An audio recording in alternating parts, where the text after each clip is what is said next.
This episode of WrapOn Podcast is brought to you by Brothers Chemical. Brothers Chemical manufactures Vinyl Off and Ghost Off, two of the finest removal and fleet restoration products on the market.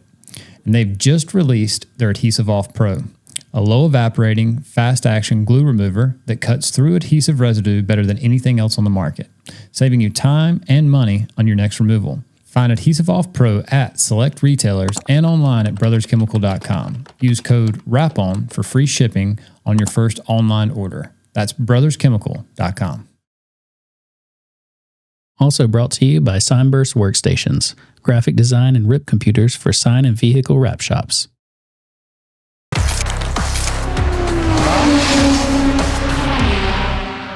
All right, let's go. I got this watch more for swimming because it helps me swim, so I can used to count in my head the laps. Oh, laps. Yeah. Yeah, and the problem is that you kind of lose track. And when you lose track, you're like, where am I at? So now this keeps track. Because you're thinking about swimming? Swimming and everything, yeah. And I just want to, go 10 laps or whatever. But now I just do 30 minutes. Right. Yeah. So you're saying like when you make the turn, it knows? It knows when I turned. Yeah. Yeah. That's cool. It is pretty neat. So Is that? And then I got something to listen to music because at 30 minutes you get bored actually swim While you're in the water? Yeah. Because eventually what happens when you start swimming, you just don't want to die. Drown. That's the thing, right? So that's all you're constant. But once your body gets acclimated to you're getting used to it and all that, then you get. It's not bored. I love it. It's just that you lose track of time. Sure. So that keeps me track of time, Do and you then the wear music. the head thing, Cap. It goes around your ears. Okay. And it's what do you call that? It's like a bone. I can't remember. Bone induction? Yeah, something like that. Yeah, Really? yeah. but it's underwater. It could work, but this is the thing: is that I thought it was a Bluetooth thing. It's not. They have an MP3. You have to put the songs in because when it works on Bluetooth, but every time your head goes back underwater, it cuts out. Goes back on, cuts out, goes back on. And I'm like, what? I bought this stuff for that. Yeah. And I'm like, what's going with? Like, I can't. It makes no sense. Mm-hmm. So then eventually, when I actually read the instructions, because that's what guys do, we don't read instructions. Sure. I'm like, I got to put music into it. So the health thing is new for you, right? Because you mentioned like you lost 40 pounds or something. 30. Okay. This is the second time around. Mm-hmm.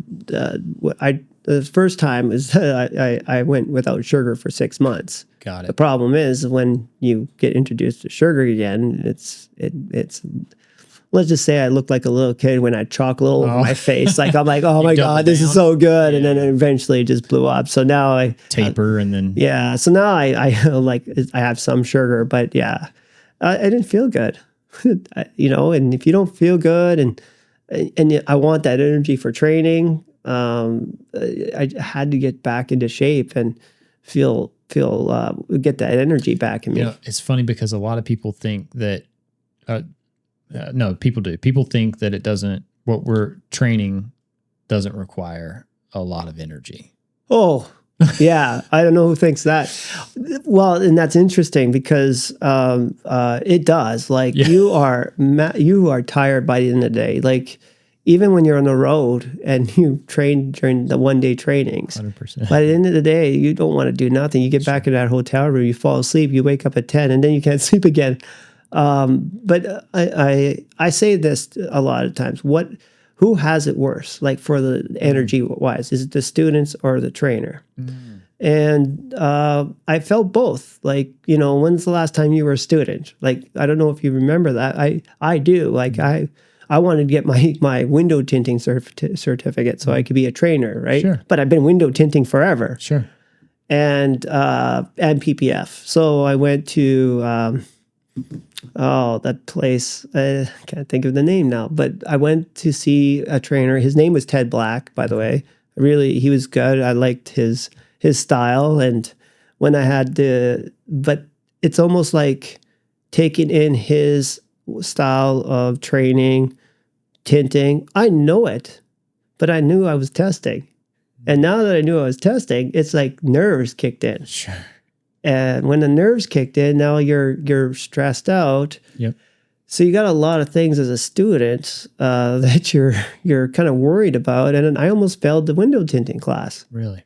And I've been doing it forever. Yeah. It's just the nerves got to it. Yeah, I went and took a class with Rainer in the last couple years.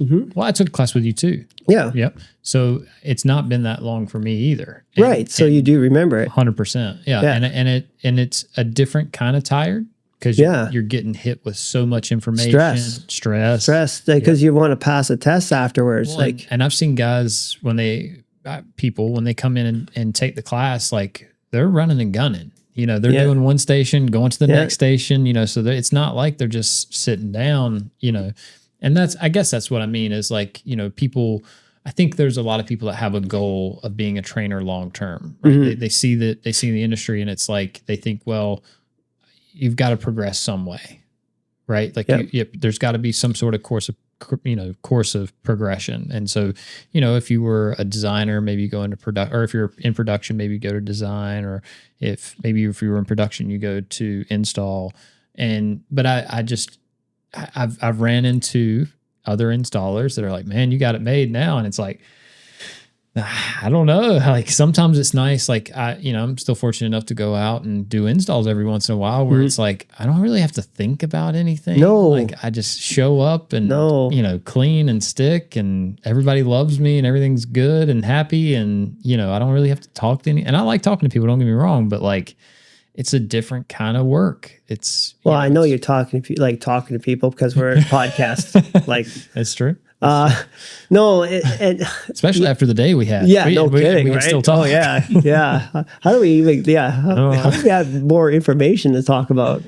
No, and the other thing that trainers we put a lot of pressure on the students, and I think one thing I really want to enhance is how do I take that pressure away? Sure. Like get them into at their work habit, like workshops, and they're there because I feel like it's a different pressure because. You know, I get people saying, like some trainers or experienced installers, well, if they're failing the test because they can't handle the pressure, then what are they going to do in front of a customer? Sure. Well, I'm saying to them, well, no, it's a different pressure. The customer doesn't know the technique. If a customer's watching them, they don't know if they're doing it wrong. Sure. But if you got a professional watching over your shoulder while you're testing, that's a whole different experience. Right. Yeah. And to me, you got to, as a trainer, got to take that into effect. Because if you don't, all you're doing is putting more pressure on there. So the goal for us is how do we get them to be more relaxed as they test? Because a lot of them are good. So are you watching them as they're testing? Like I don't watch them as I test. I do. I kind of see how they're doing, and I check in with them. I check in with them. I tell them what their time is at, and I tell them if you have any questions, we can stop your time and. Yeah, because that's always kind of been a thing, right? Like we're not grading technique, right? We're grading end result, right? Like, it's got to be end result, and it's got to be in a certain time frame, right? If you can't do it in a certain time frame, it's just that you're still thinking about the process and you're not there yet. Right. That's what the time is for, right? Some people say, "Oh, it'll take but if you gave me another hour, if I gave you another hour, that means you don't remember the process." If you remember the process, then you should be able to get it within that time. So that means you've got to work hard to get back, if you remember the process, you'll get to the time. I can't remember who it was, but there was another trainer that had mentioned this to me, and they kind of tied this conversation back into money as well. So like, there's a certain amount of money that an installer thinks that they need to make. You know, that's kind of relative to the time that it takes them to do it. So like because a lot of people will go like by the square footage, right? Well, we all kind of need to be somewhat on level playing fields with how much we can get done in a time frame. Because if I call you or I call an installer, reach out to an installer, and they're like, well, I make $1,000 a day and this van's going to take me 3 days. Well, if the industry standard is that it should take you a day. Yeah. Right. Then you're going to miss out on a lot of those opportunities because, you can't. And well, there's some customers that are going to have 40 to 50 vehicles in 3 days. They're like, what? That's not going to do that. Yeah. Right. So when I heard that, I was like, okay, that makes sense. Like there needs to be some sort of baseline that we all know that, if your goal is to hit this number, then you need to be able to operate within this time frame to be able to hit that number. Right. And it's, exactly. And the other At thing, a certain quality level. at a certain quality level, Right, for sure. And professionalism. Like there's more to it than just, But knowing you get the time, I think what it does is like, why didn't it get to that time? Well, what did I do that was extra time, right? I sat and thought about how to get around this edge. Yeah. Well, you need to practice now. Yeah. So you're not thinking about your next, it's like chess, right? You're always thinking ahead. 2 steps ahead. Yeah. So I don't know that we have to do this, but I think it would be smart, just in case somebody, because we do get people that watch the podcast that are a little younger, or maybe they've never heard of you. So you kind of want to introduce yourself. Yeah. So I'm Philip Aquin. Phil. I just say Phil. Yeah.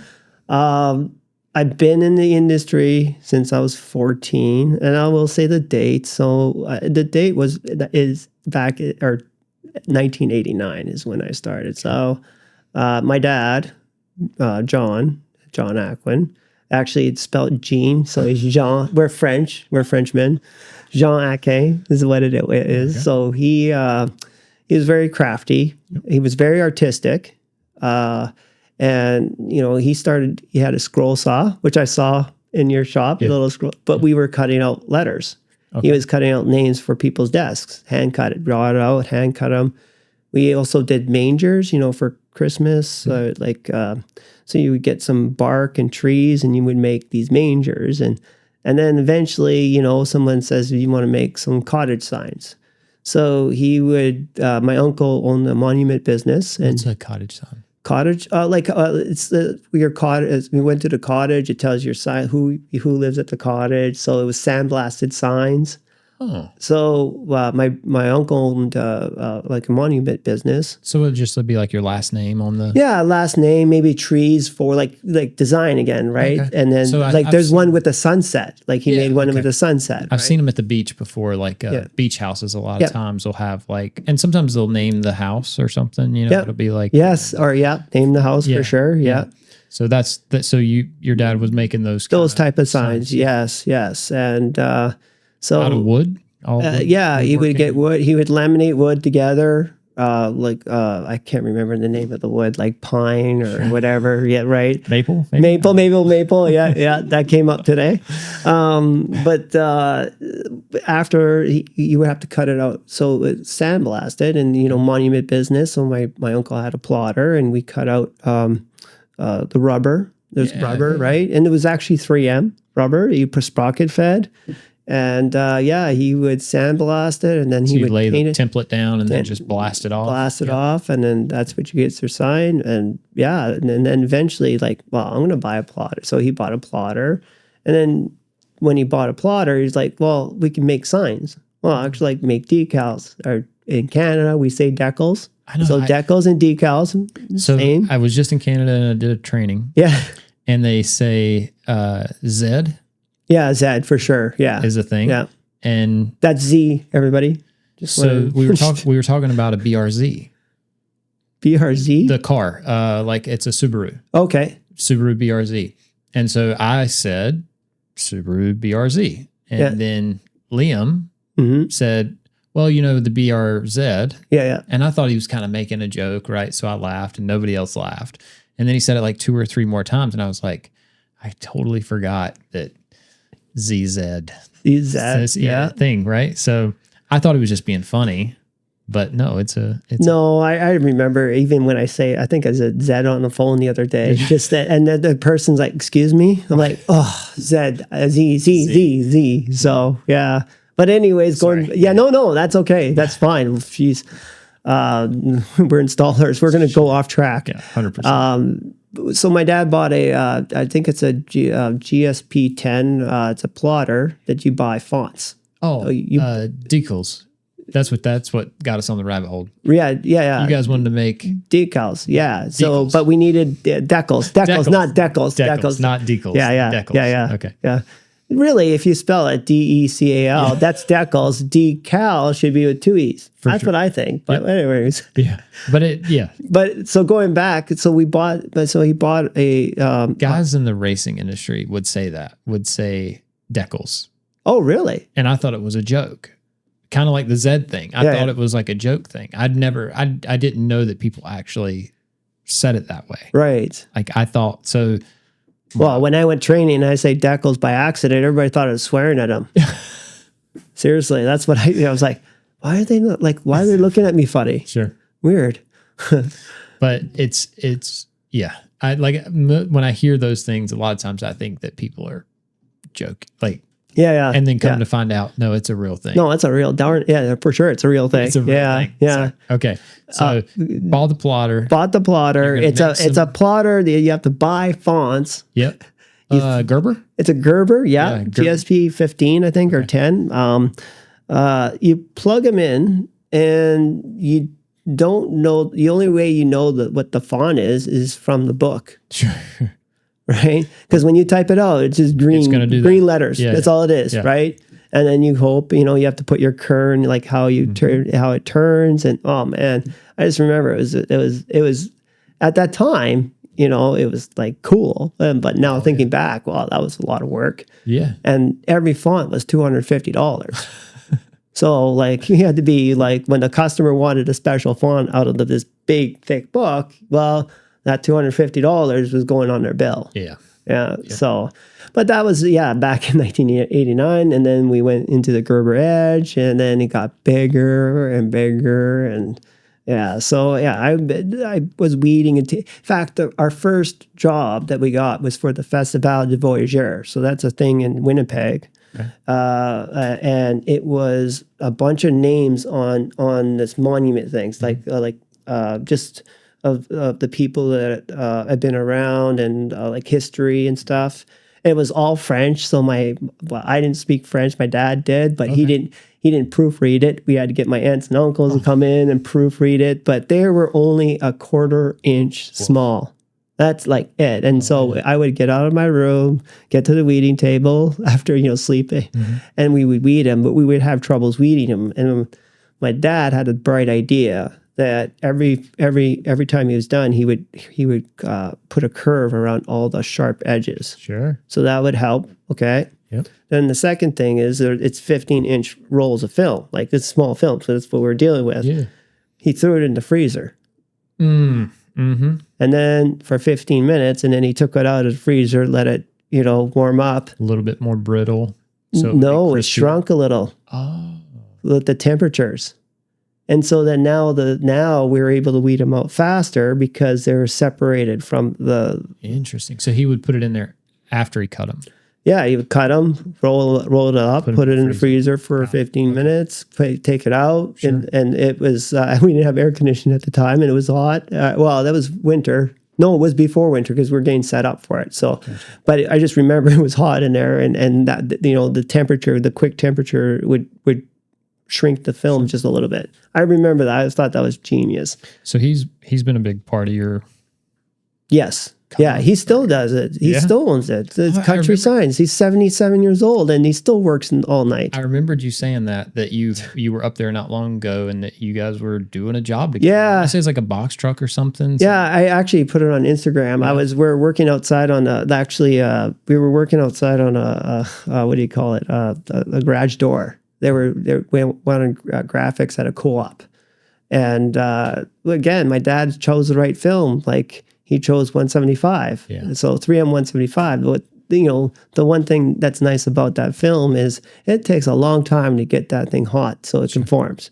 Right? It's one of the longer ones, which now is an advantage for us outside, because if the sun was right on my back, I have a lot of time. Yeah.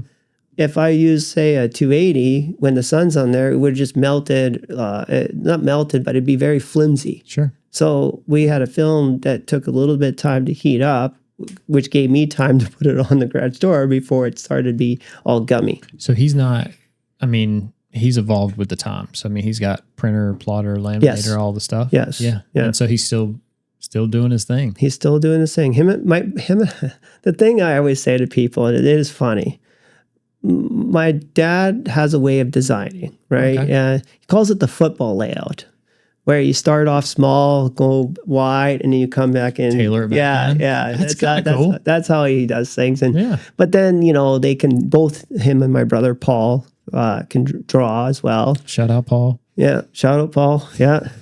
Well, when I tried to design, they basically said, "Oh, Phil, your designs are shit." Hey, it's good. Hey, be honest. I don't care.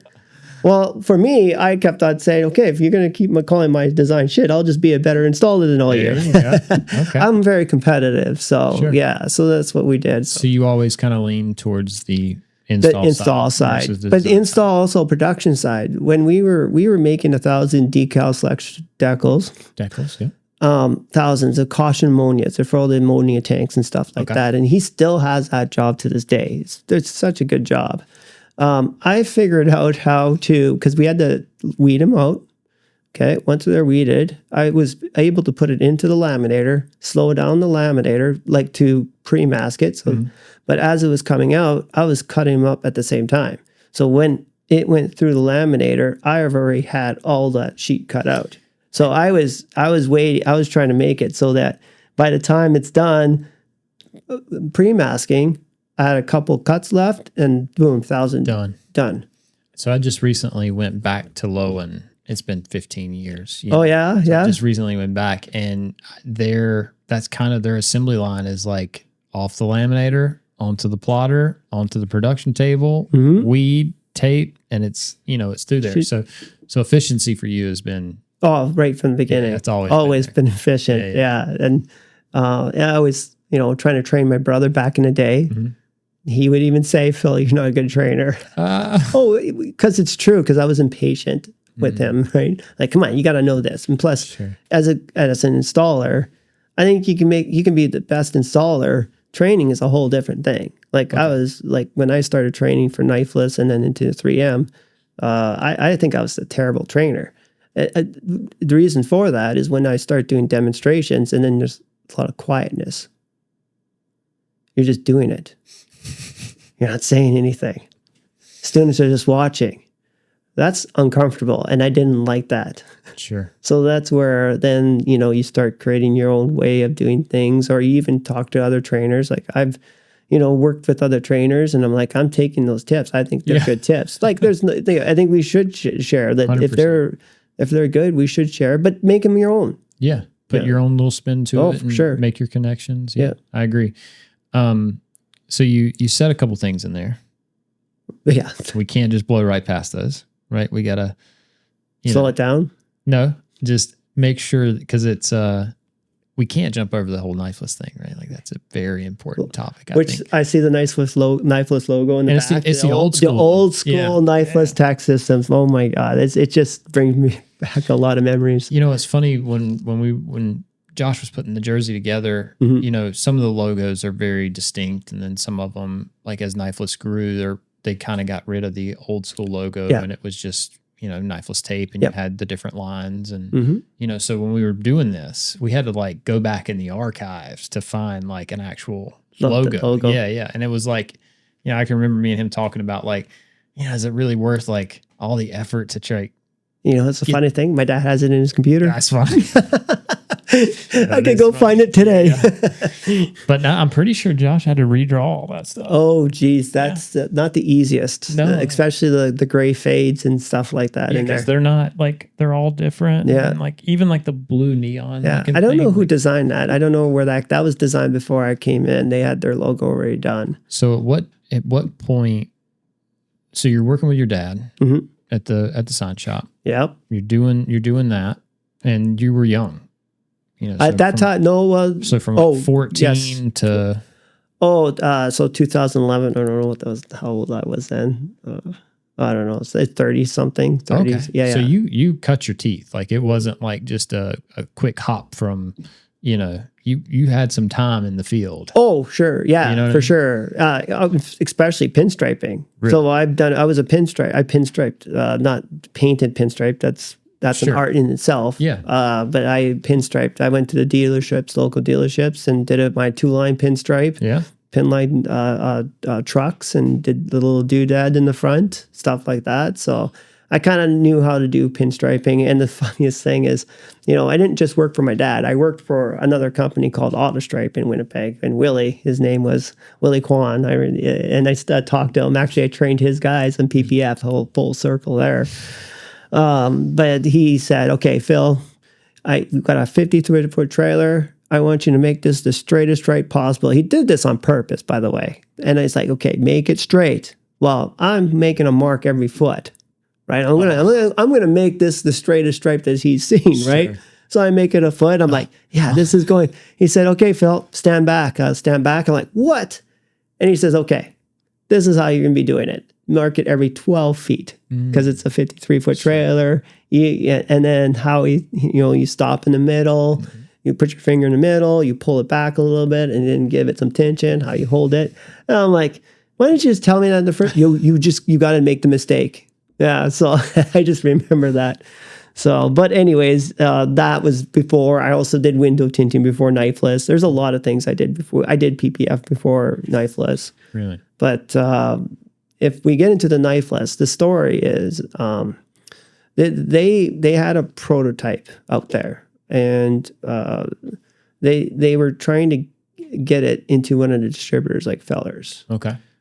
And Fellers they had a prototype for graphics. It was like knifeless tape. Yeah, it was not even thinking about designing. It was maybe it's more for cutting the edges, tucking it in. So it was like finish line, perf line, and bridge line. Okay. So actually, let's step back just one step. Yeah. When I work, I don't stop for lunch. I don't think we didn't even stop for lunch today. Like that's just a normal day. Sure. But this one day I did stop for lunch, and I looked at my emails, and this email came across and said, "Hey Phil, you should check this out." Do you know what lunch is? Lunch is where you stop and eat, not check your email. You know what the funny thing is? I didn't eat that day. I remember this day. Like this day it's been burned in my brain. Because it's the day that changed my life, obviously. Sure. But yeah, you're right. Like when I said lunch, I didn't eat nothing. I just went to go check my emails. I took a break. How about that? So I think the correct thing is break. Sure. Which was at lunchtime. Yeah. So I checked it out, and it said, Phil, you got to check this out. It's it's knifeless tape. I'm like, knifeless tape? That's weird. So it's a YouTube video. Okay. So I click on it, and I'm watching this grainy video, and the guy was pulling some, I couldn't see it. And he's cutting this film, and I'm like, what Jedi powers does this guy have? Like, because it's like his mind was concentrating, and you're seeing this, and it's cutting. Like, it's cutting. I'm like, I don't see anything. But how? Right. And this video, this name comes up at the end, says Gary Vandenberg. So Gary is the one that came up with the idea, and it said BC number, area code, which is how far away from Manitoba. It's a 2-day drive. Okay. Right? So it's a good flight. We're in the middle of Canada. They're on the outskirts. Okay.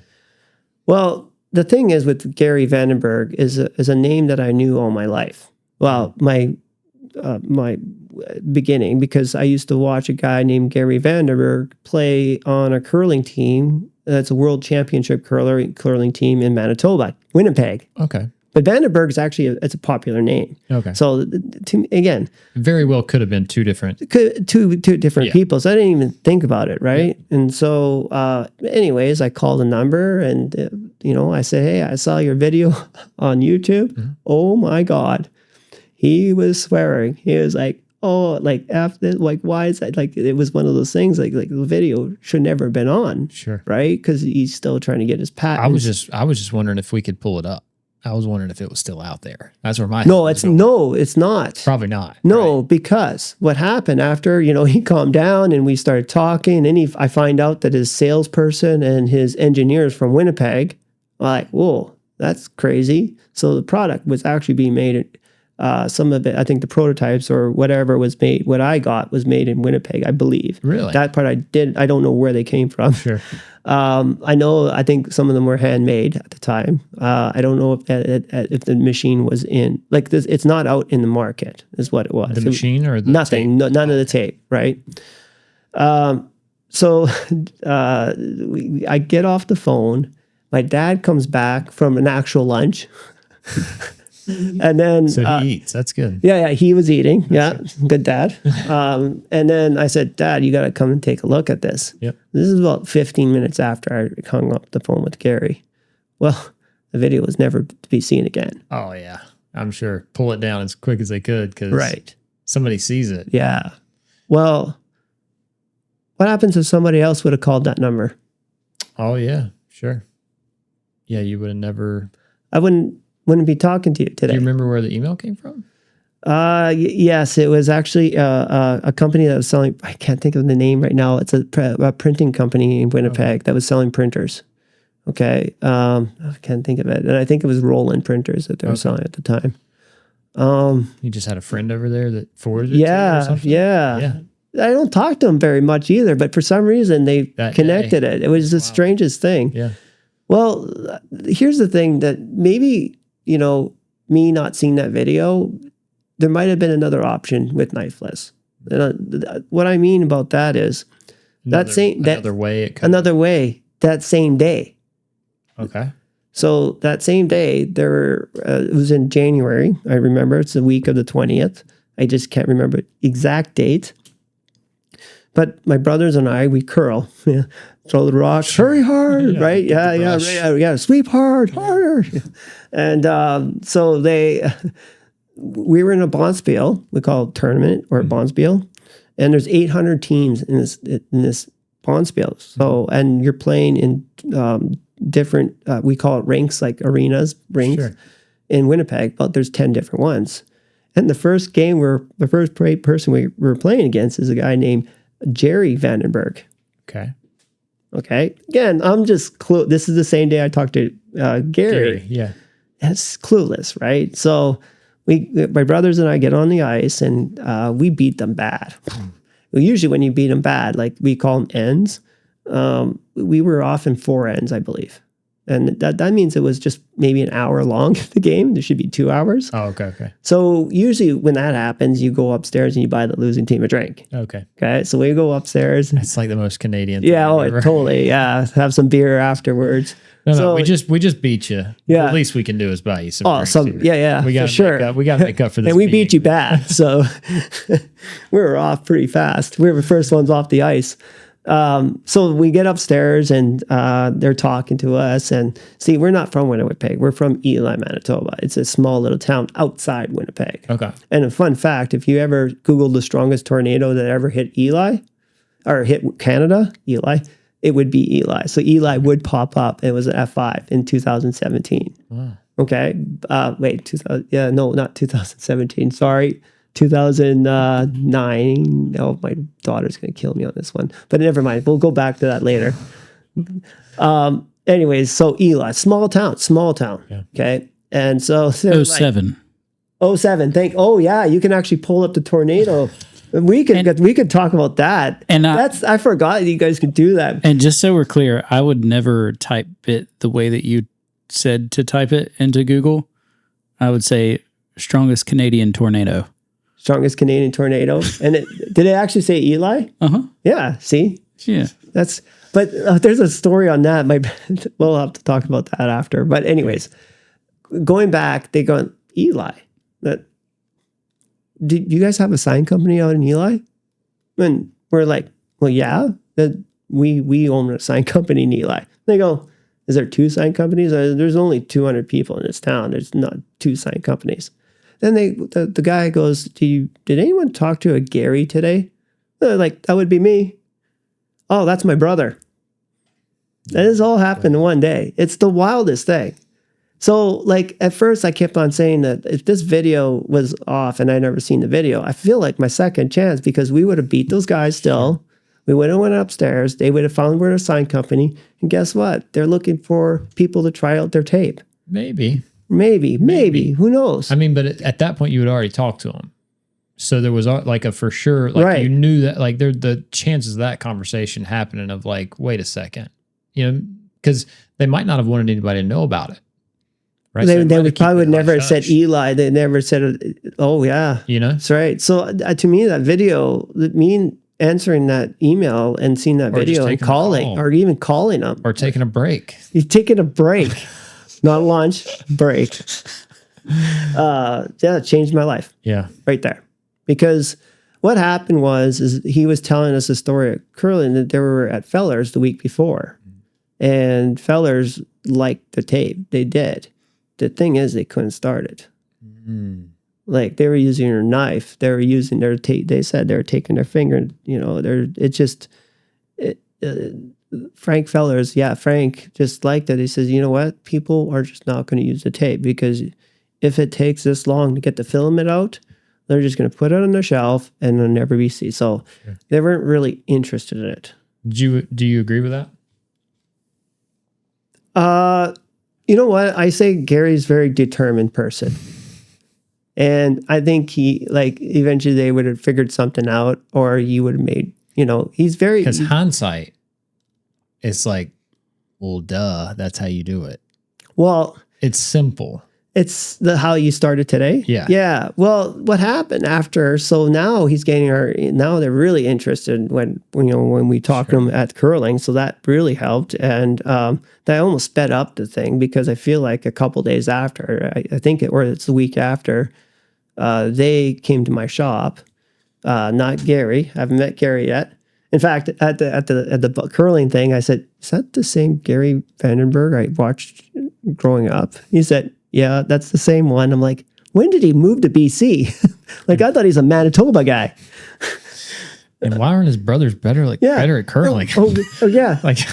Yeah, right, he's a champion. Yeah, these guys should be great. Yeah. Well, it's so cool because I got to curl with him later. Really? Yeah. Yeah. Every time you say Gary Vanderberg, I swear you're gonna say Vaynerchuk. Oh, the market. And yeah. And Gary V. Gary V. Yeah. That's funny. So, but that's my ADHD. Sorry. Yeah, that's fine. We all got it. Yeah. So he came up to my shop. They gave me the 3 tapes, and they did exactly what they did with Frank. They cut the sides. They said, we're having problems with the start, but what do you think? And to me, I didn't care. I'm like, my God. First of all, I actually liked the bridge tape more than any other tape when I first saw it. I'm like, I know what to do with this bridge tape right away. Sure. They didn't even have to tell me, right? Because I did like the idea of bridging cabs, because at the time, what I was doing is I was, to get it right down the center, I would mark the middle, put a line of masking tape down, and then cut along the masking tape to get a perfect cut. I'm like, well, this is going to save me a lot of time. Sure. And so I liked that, and he told me about the perf tape, the finish line. They left. 20 minutes later, I kind of went to my shop window. I put it on the shop window. I don't know why it's a shop window, but I know it's the middle shop window. And I folded. I put my thumb over top of the fold, and I snapped it. I'm like, holy crap. There's the filament. That wasn't that hard. And I don't know what made me think of that. It was one of those things that my brain said, if I hold it somewhere and snap it, I know I can get that filament out. Rip it through, yeah. And so I sent a video to Gary, and I'm not joking, a week later, I was in 13 cities across the U.S., started in Atlanta, Georgia, at which we got rear-ended. I remember that, and that actually hurt Gary, but started in Atlanta, Georgia, and we went across the U.S. to all the fellers because they were interested in it. Well, I can tell you, even at trainings, you could hand somebody knifeless, and if you just said, hey, get it started, they wouldn't be able to do it. And even people that have used it in the past will say the hardest part's getting it started. Yeah.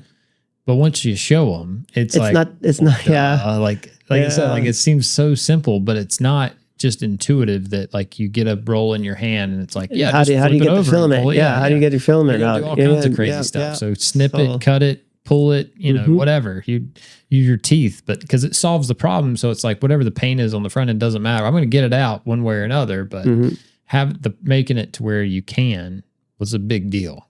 Making it simple. and something you could repeat and you could teach anybody. And it's not just that, it's also off the vehicle and stuff like that. And so, no, it just, that's weird. I didn't travel in my life. I came from a town with a small town, and holy smokes, now I'm like everywhere. Mr. Everywhere. Knifeless. Yeah. Knifeless Phil is what it was. Phil, yeah. So it was pretty cool. It was never thought about designing. Then we started going to shows, and there's like, can you do racing stripes? And Gary and I are like, well, I think we could. Why not? And so, or can you do this and this? So we would go back to our hotel rooms and play on the mirrors. We grab some vinyl and say, can we do this? If we do flames, how do we do flames and keep it going instead of starting every time? And we figured a lot. Gary and I figured out a lot of stuff just in our hotel room. Sure. So it was pretty neat. I gotta admit, it's insane where it's come from and now where it's at today. So do you think, because now it's not common for you to travel all over the place? I mean, I still travel a lot for my training, obviously, but I don't travel global because Gary, the thing he said is we got to get this everywhere, and he pretty much put me in every country possible. Like I've never traveled in my life, but back then that was new to you. And now it's become kind of second nature now. Yeah. So do you think you'd be where you are today without that? Without Knifeless? Yeah. No. Well, no, I'd be with my dad. I feel bad. I feel bad for my dad because he's by himself. My brother has his own company. Okay. I'd probably be running my dad's sign shop right now. Yeah. Which there's nothing wrong with that. No. But it's pretty impressive what you've done. Yeah. I think the thing what I keep on telling when I'm training is that as an installer, I probably would never got training. I would just be running on instinct. I say that, people have been doing it and never get training and they're really good installers. Sure. You're still running on instinct. Okay. And what I mean about that is, you're doing a job and you got to think about it a little bit and then you do it. Mm-hmm. And now what I like to do with training is take the instinct out. So that means, why are you doing the things you're doing? Yeah, because you can get in a bubble. I've run into a lot of people and they're the best installer they've ever seen. Mm-hmm. Right. So as far as they're concerned, they're the best installer. Yeah. Right. And then they come and take a class and they come in with that kind of ego and that mentality. And like, there's nothing wrong with being proud because if you've never had training, like to get to a point to where you feel confident installing stuff, it's a lot. Like you should be proud like that. But now that doesn't mean that there's not still a lot you can learn there. Right. Like there's so much you can learn and gain from people. Like, I think so. Like we're just talking about squeegee technique, and you and I are so on the same page with squeegee technique and stuff. But do you ever get it where, like when we get some advanced installers in our class, and I'm like, how do I get them on my side? Like, because sometimes and I will go over squeegee tech. I say, I'm going over the fundamentals. I know you're advanced. How do I get them on my side? Because I want them to listen because, squeegee tech, I know it, right? Well, I kind of say, well, why don't you kind of listen to what I said and you can just pick up the teaching of it? Because, teaching squeegee technique is something you probably don't know about. Never had to think. How to do. You never think. So they're like, you know what? I think I am going to listen. I think that's a good idea. And all of a sudden, you start telling the why you have the right angles. Why? And all of a sudden, they're like, never thought of it that way. Well, if they, normally they're the ones in the back with their arms crossed and they're yes, just, yes, they are. And so normally which is okay. No, fine, not a big deal at all. Yeah, but I'll normally hit them with, I'll ask everybody, like what's a bubble or what's a wrinkle. Mm-hmm. Always gets quiet. Yeah, just stone cold quiet. I'm like, well, hey, you install. Yep. What is it? What's a wrinkle? It's a wrinkle. Well, there's a wrinkle in the finger. What is that? What is so that? My definition of wrinkle is when you crease the film. It's one thing. And another thing is how I kind of say it is a wrinkle in the finger are different, meaning like it may look like a wrinkle, but if you look at where it ends and begins, or begins and where it ends, what's the shape of that? Sure. Is it a point? Because if it's a point, it's going to turn into a wrinkle. Right. But if it's rounded, that's still a finger that you can push out. I wasn't asking you. I don't know. Yeah, if no, okay. I just wanted no, to make no, sure. but We've already covered hey, this. trust me. I'll tell you covered what. You asked you were me, about to go into it. you asked me a question, I will answer it. Yeah, if I don't know the answer, I'll probably bullshit through it. No kidding. But just joking. it was that little bit of just sometimes people they can manage their fingers and they know how to watch their wrinkles, but like they've just never slowed down to think about what it actually that's it, is, because they don't have no time. Right. You're on the go. You're on the go. You're go. Just because you don't know what it is doesn't mean that you're not going to get them, right? Yeah. Or you're going to get them. It doesn't mean either one of those things, right? But just let's identify it. And then if there's something that I can, and then the other thing is if they're ever going to plan on working with somebody else, like if they're ever going to hire somebody or they work for a company and that company's going to hire somebody, being able to explain it is useful. Yeah, right. I agree. Because if you got to train this guy to get up to speed, well, at some point he's probably going to say, what is that? I don't know. Just don't get it. And it won't happen. You got to have something to tell him, and it makes it better. So, or easier to communicate. So, how long did the knifeless thing run? I believe it was till 2018, and then Gary sold it to 3M. Hence, that's why I went to 3M. So, well, okay, let's slow down, Phil. Yeah.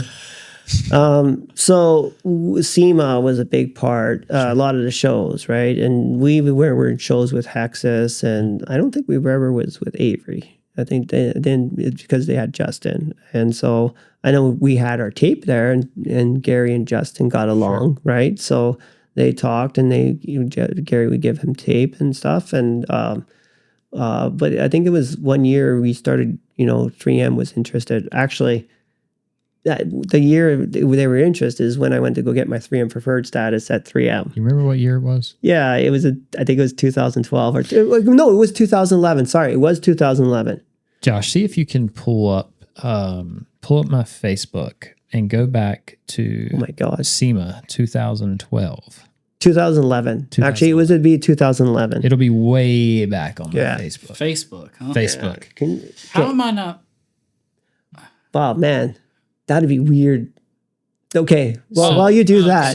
Hang on, I got it. So that year. Yeah, that year. So I went to go get my 3M preferred status in St. Paul. And the funny thing is that I thought I'd be the first Canadian to get my 3M preferred status. Little did I know, when I walk into the place, some Canadian people will know these two people, Brandon and Vaughn Blanchard. I'm looking at their pictures on the wall. I'm like, well, how did they get ahead of me? Like, when did they do this? Right. Sure. So they were the first two Canadians. Did they come to the States? They went to the States. They went to go see Marcio, my old boss. Right. That's cool. And so, yeah, it was so funny, but Vaughn's cool. I've worked with Vaughn. Yeah, they put 3M's been promoting him a little bit on. Looks like a damn model. I think someone called him Ethan Hawke, which is the funny. No, there was like 7 comments that said that. I know, it was awesome. He deserves it. He's a nice guy. Yeah, I like him. They kept saying like, I thought 3M hired Ethan Hawke. Yeah, that was awesome. But those guys, so I've known them for a while. But and so me, doing my 3M preferred was kind of a couple things. Like I wanted to get to know the 3M people, and we didn't actually show the knifeless at the time. I had the knowledge of the knifeless, but we didn't show them the knifeless. And they didn't know who I was, obviously, and stuff. So I think, now that I got the connection with Marcio, I don't know if you met Marcio. He was awesome. He was a super guy. He's retired now? He's retired. He retired early for health reasons. Yeah. I think he moved at Orlando, I think near the Orlando area. Yeah. But, I saw him at SEMA. And then that's where Gary and I met up with him again, and we showed him the tape, and he knew about the tape. And so then we started building a relationship with 3M then. And then, eventually we, instead of being, in the Hexus booth or any other booth, forget the other booths we were in.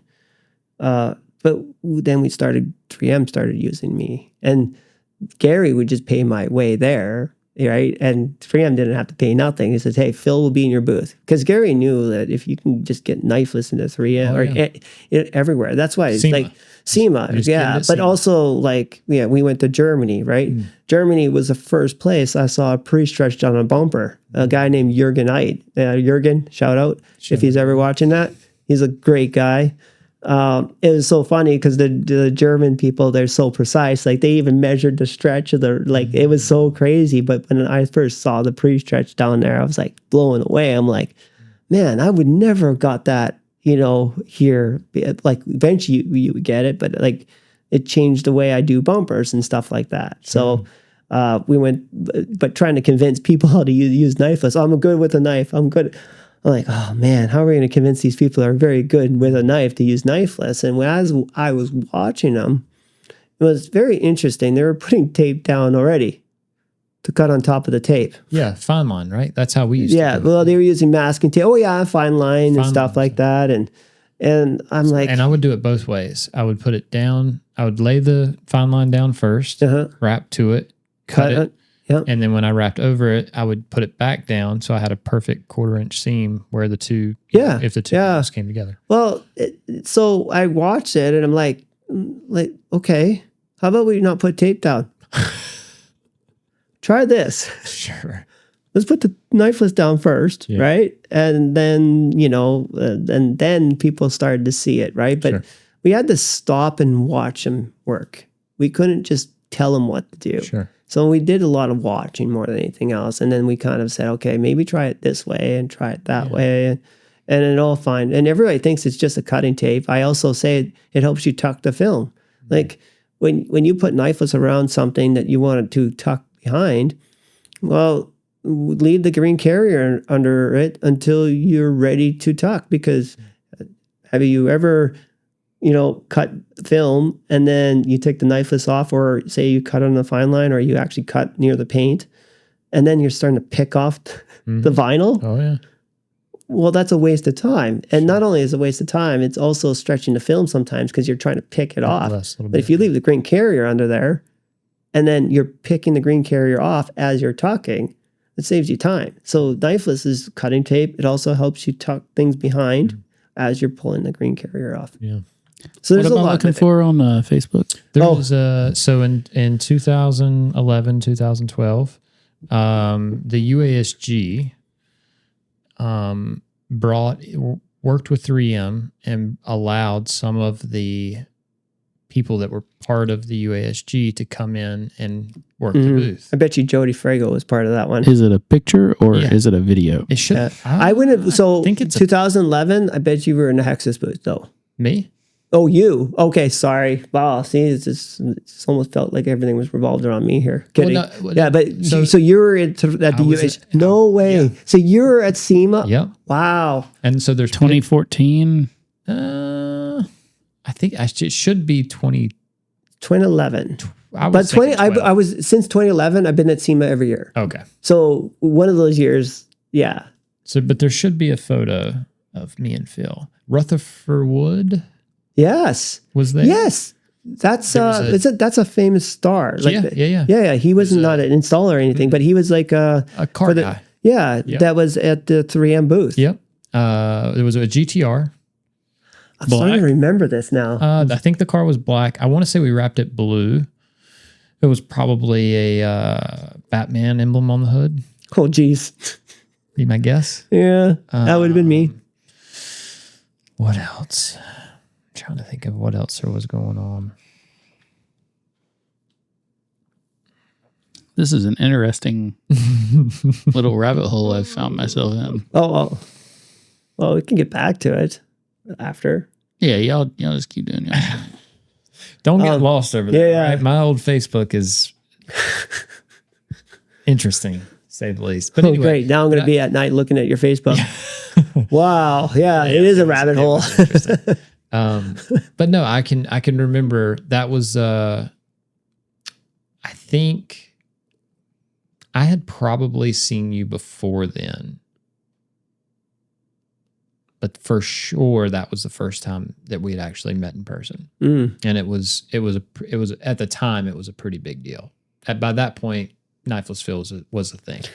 It was a thing. Yeah. You know? Still strange. And then to be in the 3M booth and working with the UASG and all that stuff during that time frame, you know, that was a big time for the rap industry, you know. And I was young and very excited, and it was very cool.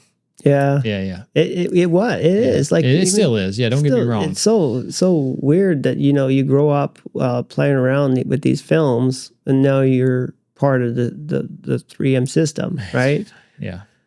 Which could be another thing, but anyways, this one of those things where it's cool. Like, It's very cool. So it's pretty neat. But, you know, like while he's looking for some pictures, you know, design line. Let's talk about design line, because the first tapes were the 3 tapes. It was blue. It was $75 a roll. That changed, I think, within the first year. Then we brought it down in price, and then that's where it really exploded. When I want to say like the original ones were like blue and white. It was blue, white filament. Yeah. And the thing that happened with the blue, reason we had to change is the blue was sticking to the card too much. So trying to get it out from underneath it was harder, obviously. Tougher. Yeah. So we still have some of that blue. In fact, I feel like I was at a shop this year and someone had that blue tape in their shop. Jeremy Connors is for sure. Jeremy would have. Jeremy is one of the first. Mike Zick, I think. One of my first shows actually was in New Orleans. Oh, really? Yeah, and Mike Zick which was the 3M Authorized Trainer. I think he was the very first trainer I met. Really? Yes. Oh yeah, I remember that New Orleans trip, and then it was, and I think Jody might have been part of that. I have to go back. Those pictures are still, they're still floating around. Sure. So yeah, that was. Either 2011 or 2012. Yeah. So, but design line was not around. Like we found out is when we started saying that people wanted for design, highlighting body panels, we would have to use the finish line, but the finish line doesn't stretch. It's the filament doesn't stretch. So what it does is when it comes up through the film, it doesn't give you the cleanest cut unless you do a lot of things. You got to press it tight to the vinyl. You got to heat it, let it cool. There's a lot of things. And then Gary, I don't know if it's Gary or if it's I think it might have been Gary. He is a genius. Actually, I think he knows. Yeah, he's pretty good, and I think he came up with the polyester thread, which is where it stretches as it comes up through. So that tape stretches, but it breaks. See, the design line, when you have to watch out when you start it because it breaks, but that's what makes the cut so good, right? Because it stretches and stuff like that. So, well, I remember you telling me one time because Precision Line, it's an interesting tape. It is. Like it's a metal filament now. Yep. Yeah. See, when you have all these 3 tapes, right? Or 3 tapes. You got 6 different tapes. Let's just keep it simple. There's 3 different lines. Okay. In those 6 tapes, right? You got a Kevlar filament, and I always say the Kevlar filament. If the tape doesn't break, it's for cuts. It's Kevlar, and it's for cuts you don't see. Oh, okay. Right. Just think of it that way, right? If it breaks, it's for cuts you do see. Okay. Right. And then you got the Precision line, which we were trying to make it for PPF. We're trying to get into PPF industry, and you know, it was the line for a little while, right? Yeah. We had to get a cover tape for it. And So there was like a separate roll that came with it over top. So because what happened was it's a wet install, and when you pull it up through the film, it starts to grab and make a rigid cut. But if you put a tape over top of it, when it cuts, it keeps both sides nice and tight, right? So, and then it gives it a nice cut. So, but it still was a lot of work for PPF. But man, did it work for reflective and all that. And CPR, it used to be called CPR line, Chrome Perf Reflective. That's what it was. Well, I liked it. There you go. Ha ha. Oh my Lord. There you go. I do. Wait a second. Who's that other guy? He worked for, you know who he is. You know, and see, the thing is now obviously I remember you there, but like you look like, because of your mustache and all that, that's it just, I got a hat. Yeah, you got a hat. Tuck my shirt down. No, I would have punched that guy John, back in 2013. John Carthy. John McCarthy. Yeah. This guy works for John Carthy. Oh, Palmer. His brother worked with him too. Yeah, Palmer is the last name. And there's another one. There's another guy. I know who that is. Jonathan something. He was like the GM or whatever. But yeah, that's me and you. My Lord. 2013. Worked the booth together. It's a real thing. Oh, you see, I still had no hair back then. Wow, it's true. But you've tightened up. Oh yeah. Yeah. Yeah, no kidding, right? Yeah. Yeah, I did tighten up a little bit. So tighten nice. up. I like that. Yeah, I like looking good. Yeah, thank you. Yeah. Mm-hmm. Also, for y'all's viewing pleasure. Oh no. Please don't. Nice. You know, because it's a sure wrap. Yeah, Rapture. Oh, shoot. It's the last wrap company you'll ever need.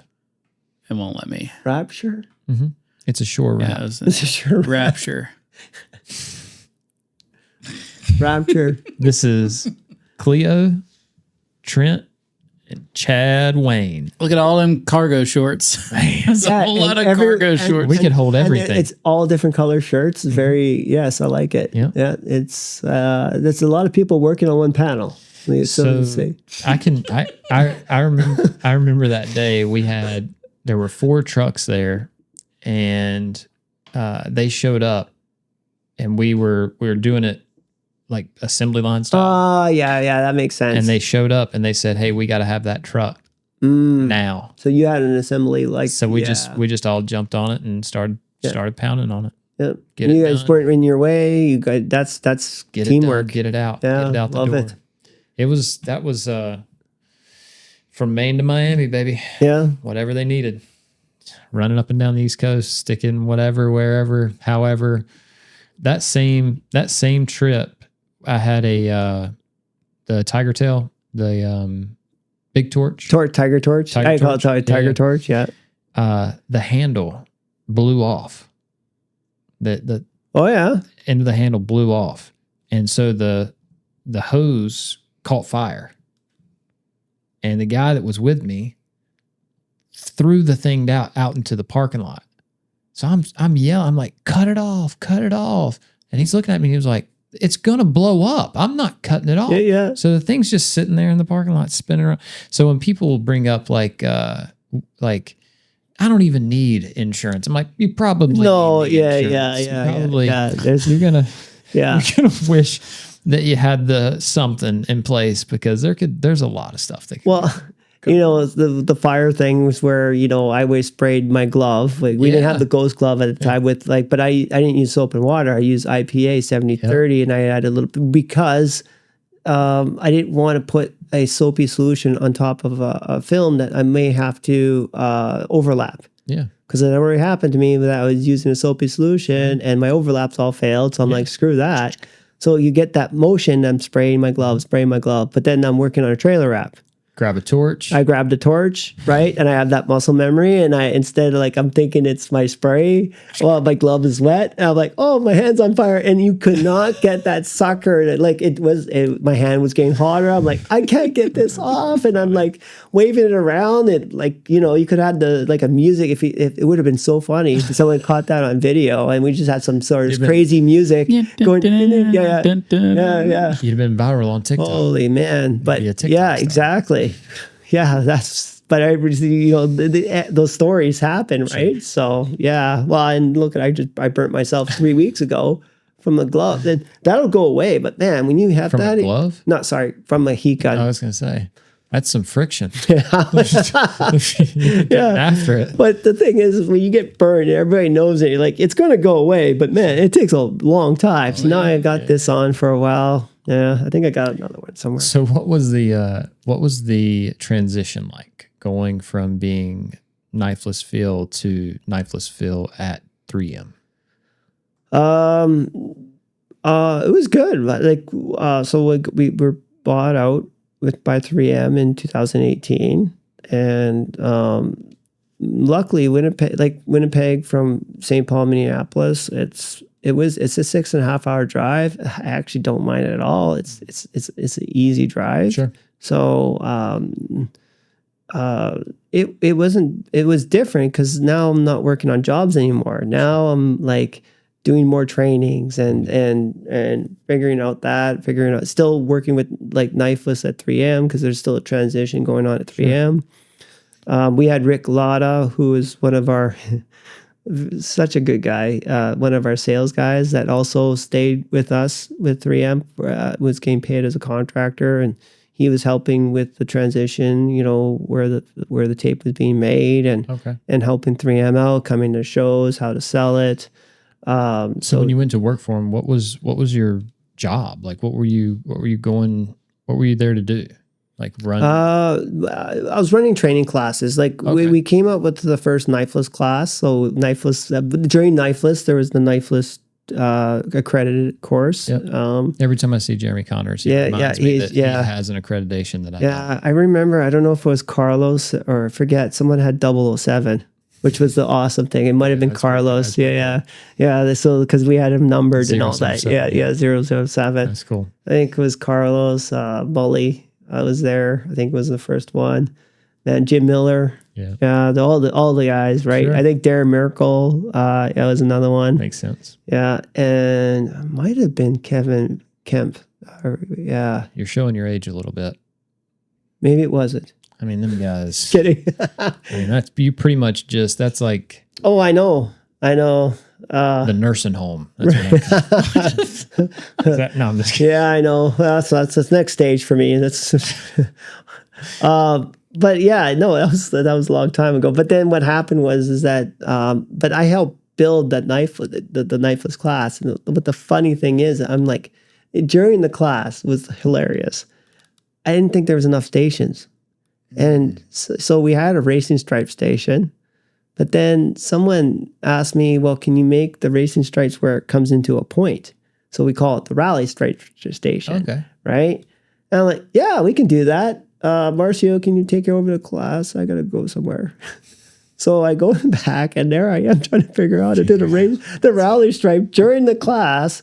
And to me, it got better and better, the rally stripe. But I was able to do it, how we cross the lines. It's still one of those stations where I think some installers that went through it is like very proud to get that rally stripe. Because if you can get around and make a point, make that pinstripe go around that rally stripe, it's pretty impressive. So when you went to work for 3M, you went in as a trainer. Yes. So it's kind of I was a terrible trainer. It's kind of a big deal. Right? Like, it was. You had to be that had to be a little overwhelming to like. I don't get overwhelmed. No? I love challenges. Like nervous at all? Like, don't get me wrong, no. You're doing well. You're not, you're knifeless Phil. So it's like well, I've been in front of a lot of people. I'm actually a very shy person, which is actually I remember in school, like people, I talked to my friends, but other than that, I didn't talk very much. Like I was very shy. Still am kind of but when you're talking to people that it brings it out. But so getting in front and doing the presentation was where I probably got the most nerve. When I'm actually doing the training, the only thing that really is actually it frustrated me more is when you do a demonstration and then it doesn't go right. Right? Mm-hmm. Because it doesn't flow. For whatever reason. For other reason. Yeah. And now you're going to come up with things as like, oh, I meant to do that. Like that. Yeah. And I hated that. And then it always goes back to my mind. What happened? Why did it happen? Sure. How can I make it better? And then so that's how I just kept on making it better. And I would take video. I would do a lot of things for myself so I can but this is not going to happen again. Sure. Right? So I always remember the time where I'm trying to get around a fog light at SEMA and everybody's watching me for 30 minutes for crying out loud getting around this fog light, because what I did was I took a square piece of film and I'm just going to shove it into that fog light. Well, that square piece of film doesn't go into a fog light. Sure. But I made it work. It's just I struggled the whole time. Well, it's the last time I did it that way. Eventually, I'm like, well, why don't I make a template first? I made a template. Now it's the shape of it and goes right around. Yeah.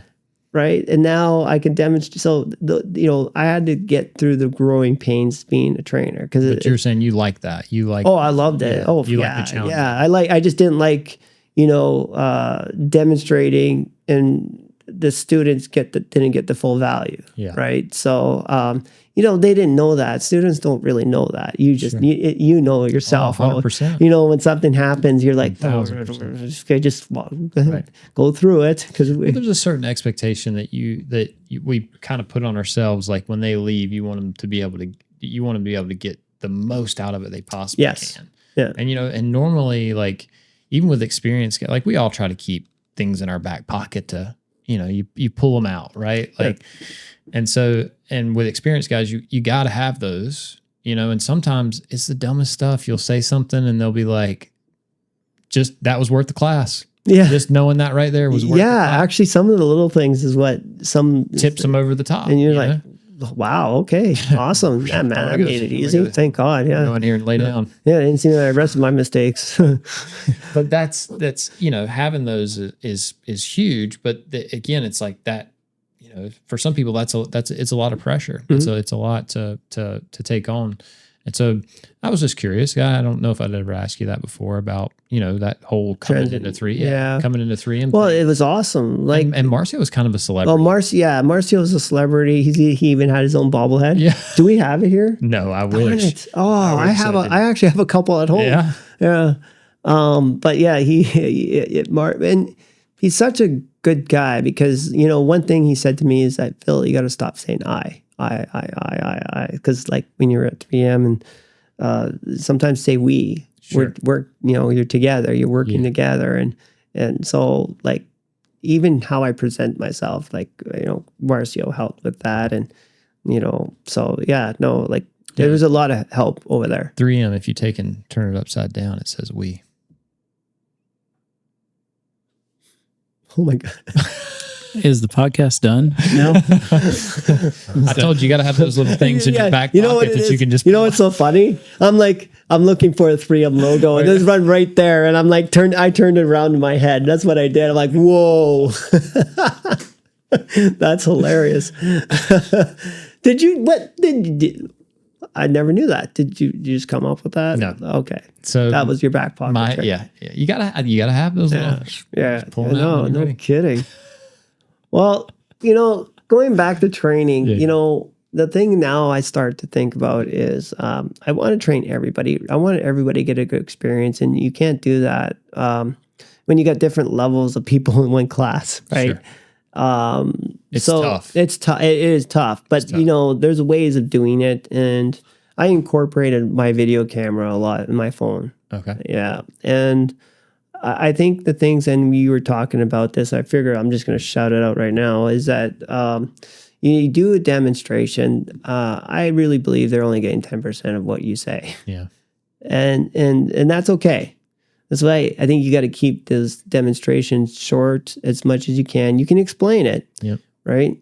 Try to get that information in. And then what I do now is I let them make the mistakes. But now I capture it on camera. Because if you capture it on camera and then show them afterwards, then what happens is then they don't make that mistake again, and then they'll make less and less. So my goal now is I'm trying to change the way I train everybody, first of all, to build in muscle memory. I say I'm like the younger version of Mr. Miyagi. Basically, really pushing that younger thing. Yes, right. I'm going through a midlife crisis right now. Got it. It's looking good on you though. Oh, thank you. I know. Thank you. Josh, pull that picture back up. Let's get another look at 2014. No, I'm just kidding. I saw a picture of me last year, and I was like, "Oh, I don't want to see that again." Oh, yeah. Well, we're not going to see it again, but we're not doing that. Yeah, we don't. I have it on my phone, so you guys won't have it. But but you know what? When they can see what they made a mistake instead of you trying to communicate it, I think that's the way we should be training. Well, and it cuts down on the tension too, because it's not just my opinion it's not a back and forth thing. It's just a like, you didn't there it is. Watch this, or Yeah. take a video like your heat gun's not moving fast. But what it did for me is that it made me even a better trainer, because I'm like, I didn't see, like, I always tell people, find your flats, right? And we talked a little bit about that. But say if they didn't find their flat all the way, okay? And I saw one person, they were making a mistake where they were lifting up the film to heat it, and there were still wrinkles. If you kind of track it, you got wrinkles going all the way up until where they tacked it. Well, they stopped tacking it here, they lift up the film over here, and then nothing's locked down here. So now they got all these wrinkles, and they're overstretching and overheating because there's no tension there. Well, I captured that in the video. I'm like, well, he didn't go all the way. If he would have just tacked that down, he would have been fine. Well, now in my demonstration, guess what I do? I actually, in my demonstration, I say, if you don't lock it down, this is what's going to happen. I lift it up. Now look at the lines. Okay, watch what happens when I pull it straight. Put it down on my flat. Gone. That came because I got it through my camera. Like, okay, so there's a lot of things as a trainer you can pick up, but just taking a picture or a video of it and analyzing it afterwards from a student. So that's kind of my idea, and I think it's been working. I think I'm a better actual installer now than I was back in the day. I'm sure you think the same as being a trainer. Like, it's very interesting how every person's different to train.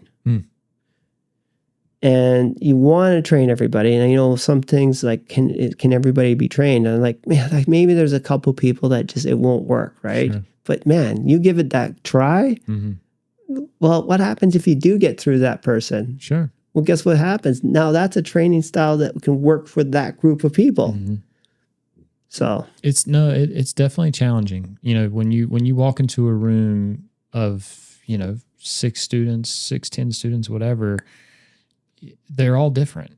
Every single person is different. And how they got there is completely different. And so some are going to have habits, some are going to have good habits, some are going to have bad habits, some they don't know anything, they don't know what a squeegee or a knife is, or, all the stuff. And so it's like, and those are like real basic ones, right? Those are like, don't even, you only have to bring up like trauma and like, like all the things that, like how people ADHD and like all the different things that, make some people rather read it and then they 100%. Pick it up. And some people don't want to read. They just want to see you do it. Some people's bosses paid for them to be there and they don't even want to be there. Yeah. Like there's so many challenges in that room and you just, you do your absolute best to make sure that, you're delivering, you're doing your part the best of your abilities. And each time we just try to get better. You try to get better. But the recording part is neat because that's a quick reference. It speeds things up and it documents it too. I have all the documentation. In fact, I built an app through Microsoft to capture it and say, Michael, I pull up his name because I put their names ahead. Sure. All the pictures come up to the Michael. Okay, Michael, this is a name, right? Yeah. These are your pictures. Now let's just say, do it again. Let's just minimize those pictures for next time. And they do, because they remember it. They're not going to remember every mistake, but they will remember some of it, and then they just do it again. Mr. Miyagi, repetition. Sure. So, yeah. What do you think your favorite part of working at 3M's been? Oh, man. It's working with new films, obviously. I love working with new films, getting to figure out some stuff. The innovation? Yeah, the innovation is insane. I love that. I love to innovate. And you're kind of on the inside, right? Like you get to see everything early and like. Well, yeah, I used to when I was working there. I have my own business now, but yeah, So, I got to see that. And they would ask, hey, you're like the first to try to play around with it. And I'm already one of those guys that I love to figure stuff out. Sure. Right. I remember when the Chrome came out, I had a way because Chrome, with the 3M Chrome, it would leave adhesive rollovers like crazy. Well, my thought is why don't we just put a piece of liner in there ahead of time, I had it held like on a high ridge, okay? Then you take because now film doesn't stick to the liner. And as I pulled the reflective, okay, well, guess what? It went over top of the liner, didn't leave any adhesive rollovers, and you slide the liner out afterwards and stick it to there. Now, that's just crazy stuff. No one is going to do that. But but the idea is let's go to the craziest way of putting it on and then back it up. And you even said it today when we were talking, you and I were talking, is that, well, what was the issue? Well, the chrome was sticking too much to the high ridges. So if you ask the question, well, what can we do to reduce the tack? So that we won't get the adhesive rollover? Well, wax does work. It does. Just when you do that, I always say the step, if you put any kind of wax on a high body line, don't assume that it didn't get to the edges. So always clean your edges. And now with PPF and now being a PPF installer or trainer and stuff, and one thing I'm very frustrated with PPF is it doesn't stick, right? And what we found out is that compound, and I think it was Logan at 3M, somebody, if you put a little bit of compound on the edge, it opens, well, they didn't say open up the pores. We actually talked to a body person, and she was saying, because we were saying it's putting micro scratches in their paint. But she says, no, you're opening up the pores. That's why they do that. And then that's where it sticks, like little suction cups now, right? So it works. I'll tell you that. Man, does it ever work? Yeah. Well, this is what I would say for if you're using like a wax or even any film, color change, PWF, protection wrap film. After you use the wax, take some rubbing compound and get all the edges and re-clean the edges. And then you know that you're not going to have any failures, that you know that there's no wax that is going to get to the edges. Yeah. So. Yeah, I could see how that would be, like the innovation would be the exciting part. Innovation's insane, yeah. Yeah. So being again, it's one of those things I was just curious. But we can do it now. Sure. So think about this, and I want this idea, and I want to do more of this, and I've done some of this already, is that say if one of your students that comes in and you went to the student and say, hey, listen, after you're done, if you have any issues, right, for the complicated areas, why don't you send me a video on it? Because you and I are, I think, in a unique situation where you and I, we're just trying to be trainers. Sure. Develop training. Because now that's our innovation, is we're trying to develop training. Yeah. Well, now you got the time to go in and say, okay, I'm going to work on this to make this the easiest way possible for that person. Well, if that person's having that issue, guess what? Other people are having that issue. Sure. And if other people, and if you figure it out, now you sent a video, and now that's a training video. The one that I did, there's only a few of them because I wish I could do more, but that's innovation for us, right? Was the trucks with the big see, I'm very bad at vehicles. I just know how to wrap them, by the way. I've called a Maserati a Corvette. I've told everybody this. It's terrible. It's terrible. I don't know cars. So a truck with the big generally fenders, has like the big four fenders. Doors and right. And there's a box that you can put stuff in. Yep. Well, and that it's like box, a hot tub. Yeah. Water won't stay in there, but unless you put a rubber lining in it. You got it. There we go. Good. There's a good idea. What if the big fenders on the truck, right? Dualies. There we go. Okay. I knew I was going to get there. Yep. They were having troubles with that. And then now the videos, like I don't work at 3M anymore, but like there was a video of, I did a video on how to do dualies. I spent the entire day, like I know how to do a dually, but how do I do it and try to train it? Sure. And then make it make sense. So I worked the entire day on it, and I was able to figure it out, but I was able to figure out how to do it without any stress around the edges. And if I can ever get my hands on that video, or I just do it again, because I can't remember it. Sure. But to me, that's the cool part, is that if we got the time to do it, we can help other people out. They don't have the time to figure out. They got to get and go back, like run on instinct. Yeah. We just do it because we kind of know it. So when did, because you mentioned a couple times now, so you left 3M. Yes. Do you remember when? 2023, around October. Okay. Yeah. And when you left, you started Fast Films Training. Yeah. FAST is Films Applied Strategic Training. That's cool. That's it. Yeah. An acronym. That's what you get from 3M. And you get that 3M has a lot of acronyms. Yeah, it is, because it helps you remember things. Right. VCC. Yeah, VCC, Vehicle Color AWS, Change. Yeah. PWA. But yeah, so I did it for a few reasons. You didn't get a T-shirt from 3M or anything? No, I'm just kidding. Sorry. Yeah, we got some T-shirts. Late joke. Yeah, I'm sorry. Like, you got the acronyms from 3M, but you didn't get a shirt. So could you put a sound effect going wah wah wah wah later? I'll press some buttons and we'll see what we get. Yay! Nailed it. I knew they would get it. Let's go. That was awesome. Crush that. That was so cool. Well, okay. Now I got lost. So I just snorted. Damn it. Okay. There's the ADHD that's kicking Fast Films Training. Fast Films Training. Thank you. Right. Sometimes it's nice to get back. Like, I think getting into the real world, what I really wanted to understand is the training that I'm providing at 3M work in the real world. And so I was now opportunity to go to all these shops and work in their shops, work in their temperatures.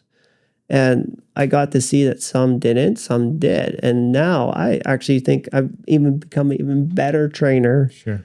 Because I'm listening to some of the people out there that in the real world said, "No, that won't work." Okay, let's collaborate then. Right. Let's make it work then. Show me. Because I want to make sure that whatever I think I've tweaked my training even more now. My fundamentals is what I called to work in the real world. So that's kind of, if anything, that's what I liked. I like getting out there. I travel a lot now. You do too. You and I were talking about that, and it's hard, right? It is. It's a lot.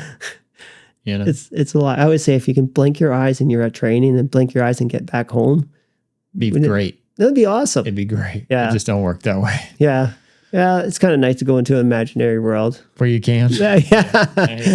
So when you're at 3M, I would say that was that probably one of the hardest things, was like not being able to get out there and see it and know what was going on. Like, you didn't have the time. Right. It's hard because there is a lot that goes, people, there's a lot of things that go behind it. They work their tails off there, the engineers, the trainers, and all that, trying to even, talk to customers and stuff like that. Yeah, because that was y'all's title, right? You were application engineers. Application engineers, AEs. Yeah. And so it was just hard to get out there, and even then just train the trainer, where we go even travel countries to train, and so the time, it was hard. But I feel like now it's one of those things where we just need to get out there, see what we're training in 3M is working on the outside.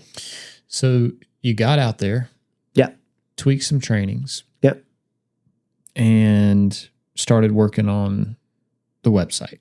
Yeah. Courses. So now that I actually want to document everything that I've been trying to train, because I feel like if you document, one thing is you got it there. Now all you do is tweak and make it better. Like, everything should be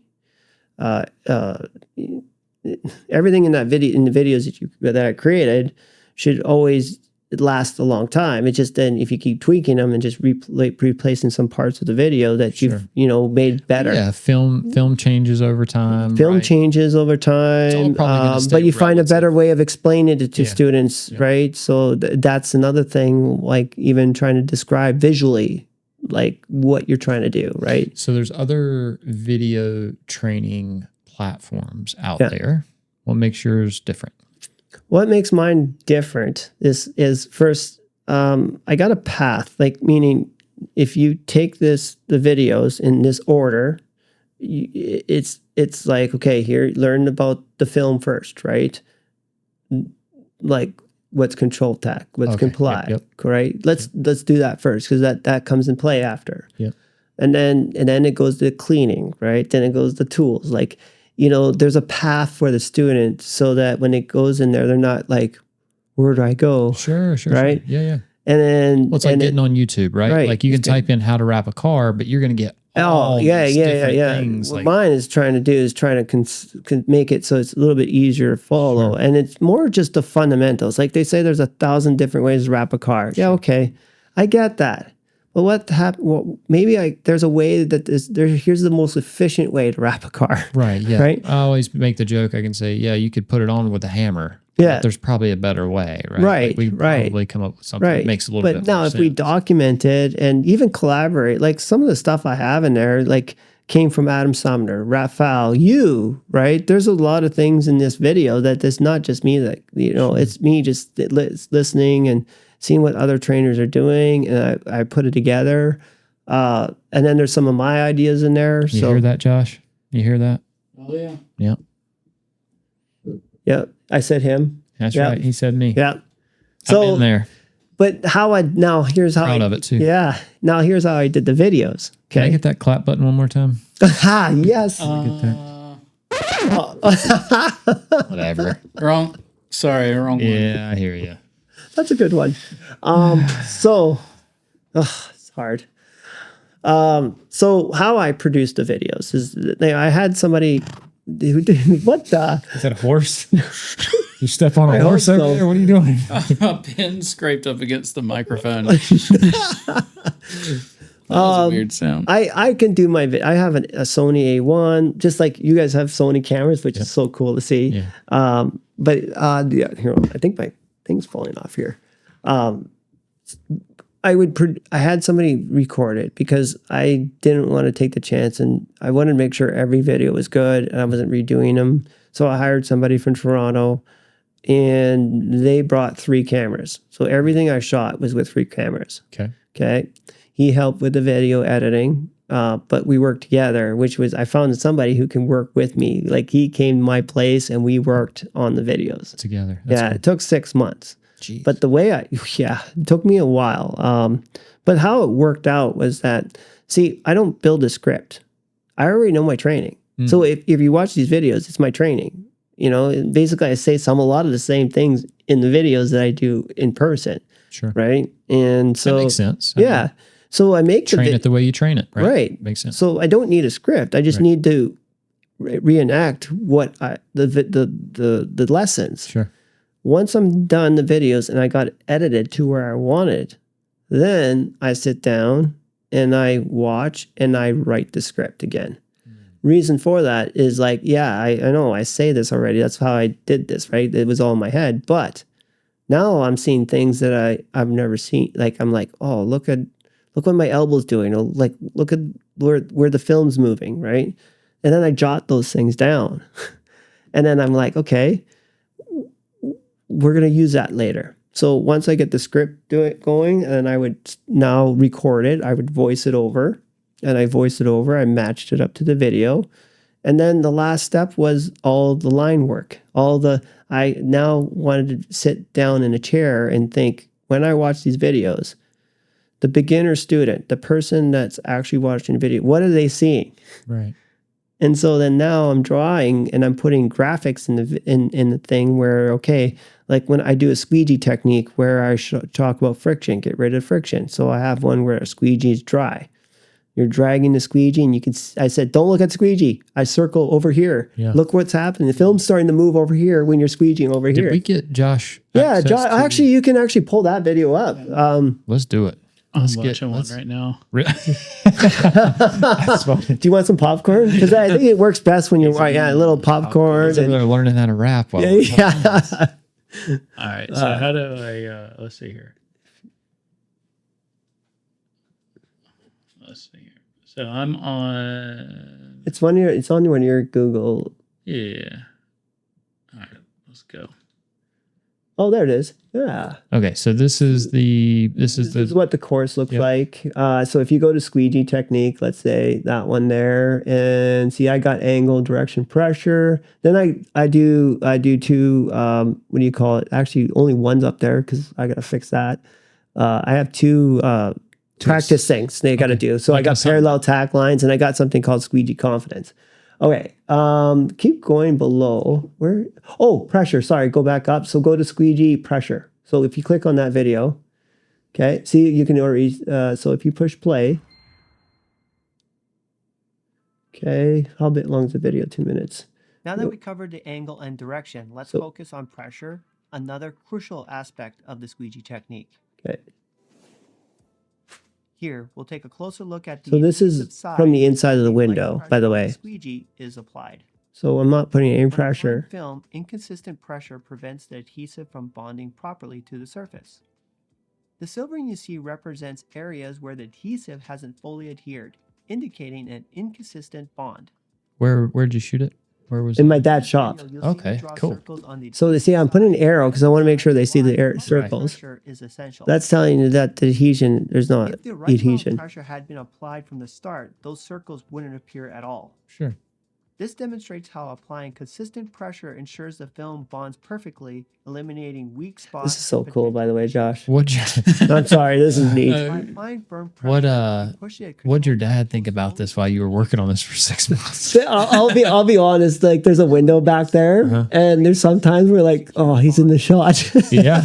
Sorry, we had to shoot around him sometimes, but that's okay. But see, this is without the pressure. But now, and you see a little bit of graphics here. When there's too much friction, the film can bunch up or move unevenly. Okay, so you've seen that. To remove the friction while still applying the right amount of pressure, use a buffered squeegee with a light mist of 70% isopropyl So I'm alcohol. going to go with the wet stuff first, because This reduces the friction, allowing you to apply necessary pressure. you can see a smoothly big without difference already. causing damage to the film. The alcohol also acts as a cleaning agent and evaporates without leaving any residue. Now I know let's that's between the a dry buffer, a wet buffer, and a squeegee ghost sleeve.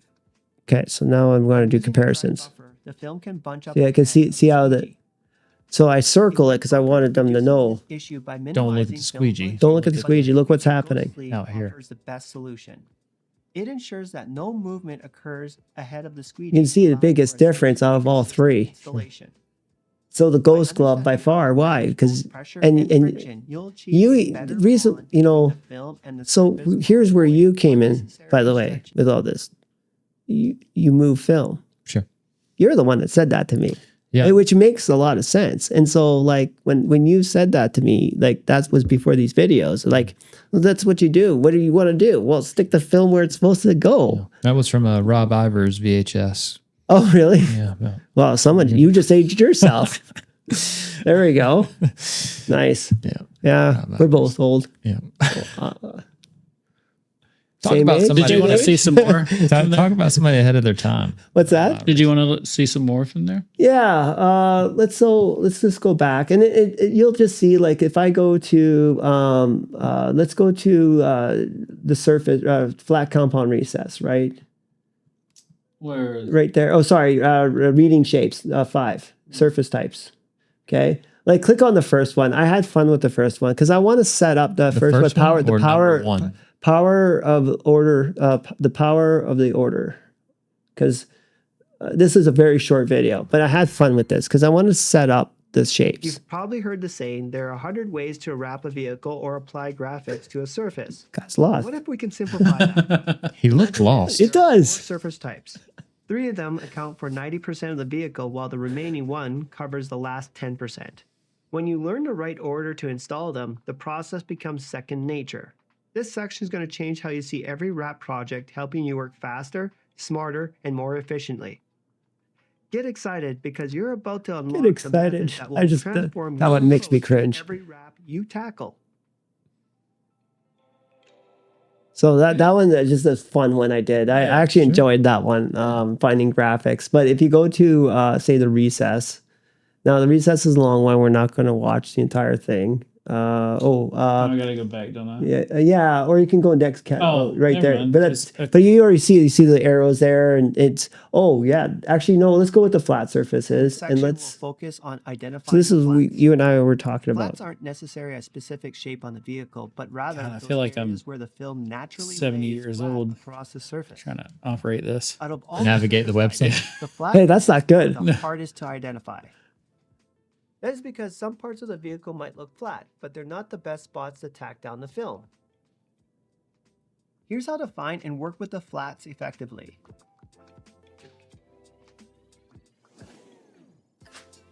Before removing the liner, we need to prep it, and we need to cut about 12 inches in from the So one you edge. see the 12 inches. I got a liner slitter there.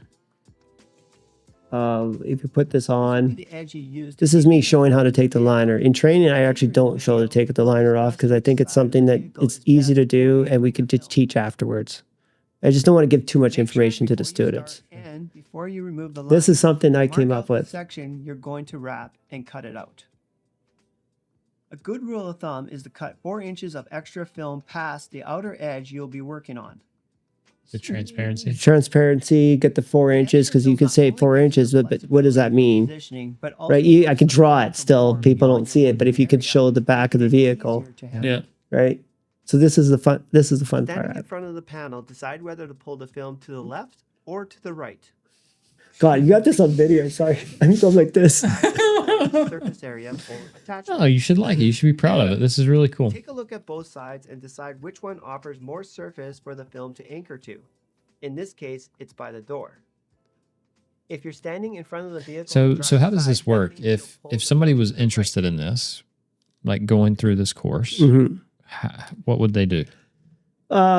Well, what I've been using it for, like I have it on my social media page. If you want the course, you can go to So Much by Fast Films Training. You can get it through there. But what I really was, I You didn't just sign up for it. Like you sign up, you pay for it, right? It's I think it was $550 for the course. Yep. I think for 29 videos, it's actually really good. Yeah. But what I didn't realize is that, like, well, why don't I use it for my training? So every time I went to do a training, I'm like, okay, you can just have a 3-day training with me now, or we still have a 3-day training, but I'm going to add my videos. Okay. And what the goal was is that imagine if they can already see what I've done, like what my training's going to be like. So they're always seeing, okay, So more of like a pre-training? like a pre-training, Okay. right? So that's kind of what my idea was, is that if you can do a pre-training and people say, well, no one's going to watch it. Well, no, you make them watch it. Like, you can do that. I can see on the other end who's watched my videos. So Okay. Yeah, if somebody came, if I have a company I was going to, and they did purchase videos, I say, okay, Bob, Sally, John, they need to watch these videos. Let's get them in the system. So they get in the system. I put them in the system. And I said, okay, I'm going to be there in a couple weeks. Could they start watching it now? And I'll be honest, a lot of them will watch it right away. I don't even have to say anything. Right. So I'm like, so that's a good thing. But I feel like the better questions when I get there. Like people say these videos, they're not going to go to training after. I'm like, no. Videos don't solve. Videos, in fact, probably produce more questions, which is good.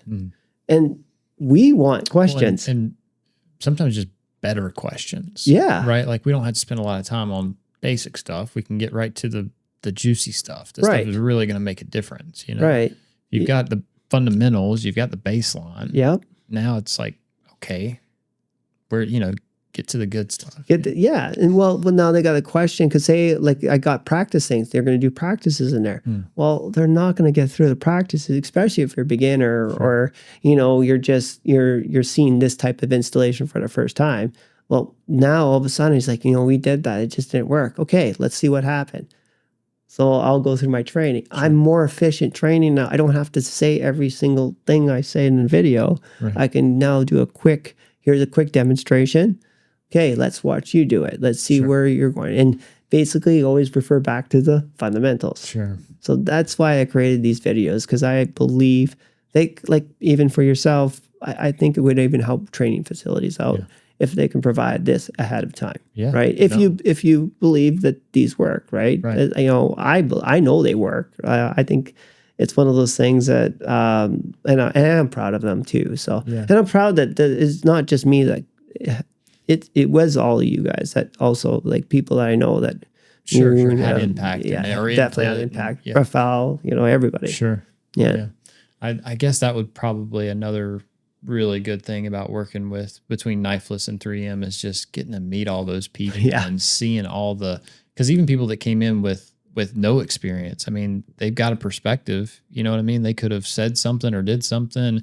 It's kind of like you remember the tow truck driver that taught you how to do that tow truck driver never touched vinyl before. Never touched vinyl. And I do something with my squeegee and a wrap glove. They have a squeegee sleeve. Love it. I think the glove but the glove is softer, and I like the glove. I like the glove so much that my squeegee loves it. Sure. Right. And then I throw my squeegee in there. Well, it always kind of looked goofy, and the fingers were flapping around. You look like a crazy guy. I was in a competition with Preston. Jordan, and in RapsCon, and I think I did that with my squeegee. Sure. I'm the only one. Yes, I'll throw the finger somewhere, but you know, it slides. Like, it slides so good, and if it gets rid of the friction, man, it saves you so much trouble. But that dang that truck driver, after we showed him, and you've seen these fingers, I don't know if it was you or me, it might have been you that saw it first, but all of a sudden, like, what did you do to your squeegee? Why does it look so like instantly? Yeah, why did it look so? It looks so clean, and it looks so. Josh, we were up at the Union teaching a class at teaching these guys how to put graphics on trains, and so these guys are like paint and body guys, fab shop guys. Like, they're not graphic installers by no means. No. And one of them was a tow truck driver, and sure enough, Phil had showed him, like, hey, put your squeegee in the glove, and you can use it this way. And the guy was like, well, that's dumb. Here, let me fold this up.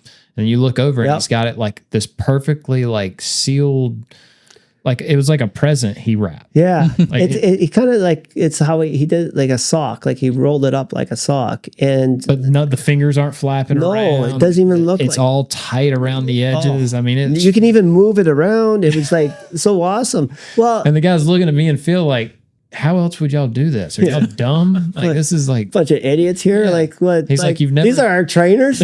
What's going on here? He's like, you've never worked on a tow truck before, where you take this rope. And he's like trying to explain to me what he's talking about with rope. I'm like, no, I have no clue what you're talking about. But that's cool. I told you guys, you don't understand. I said, you just made installers take me seriously.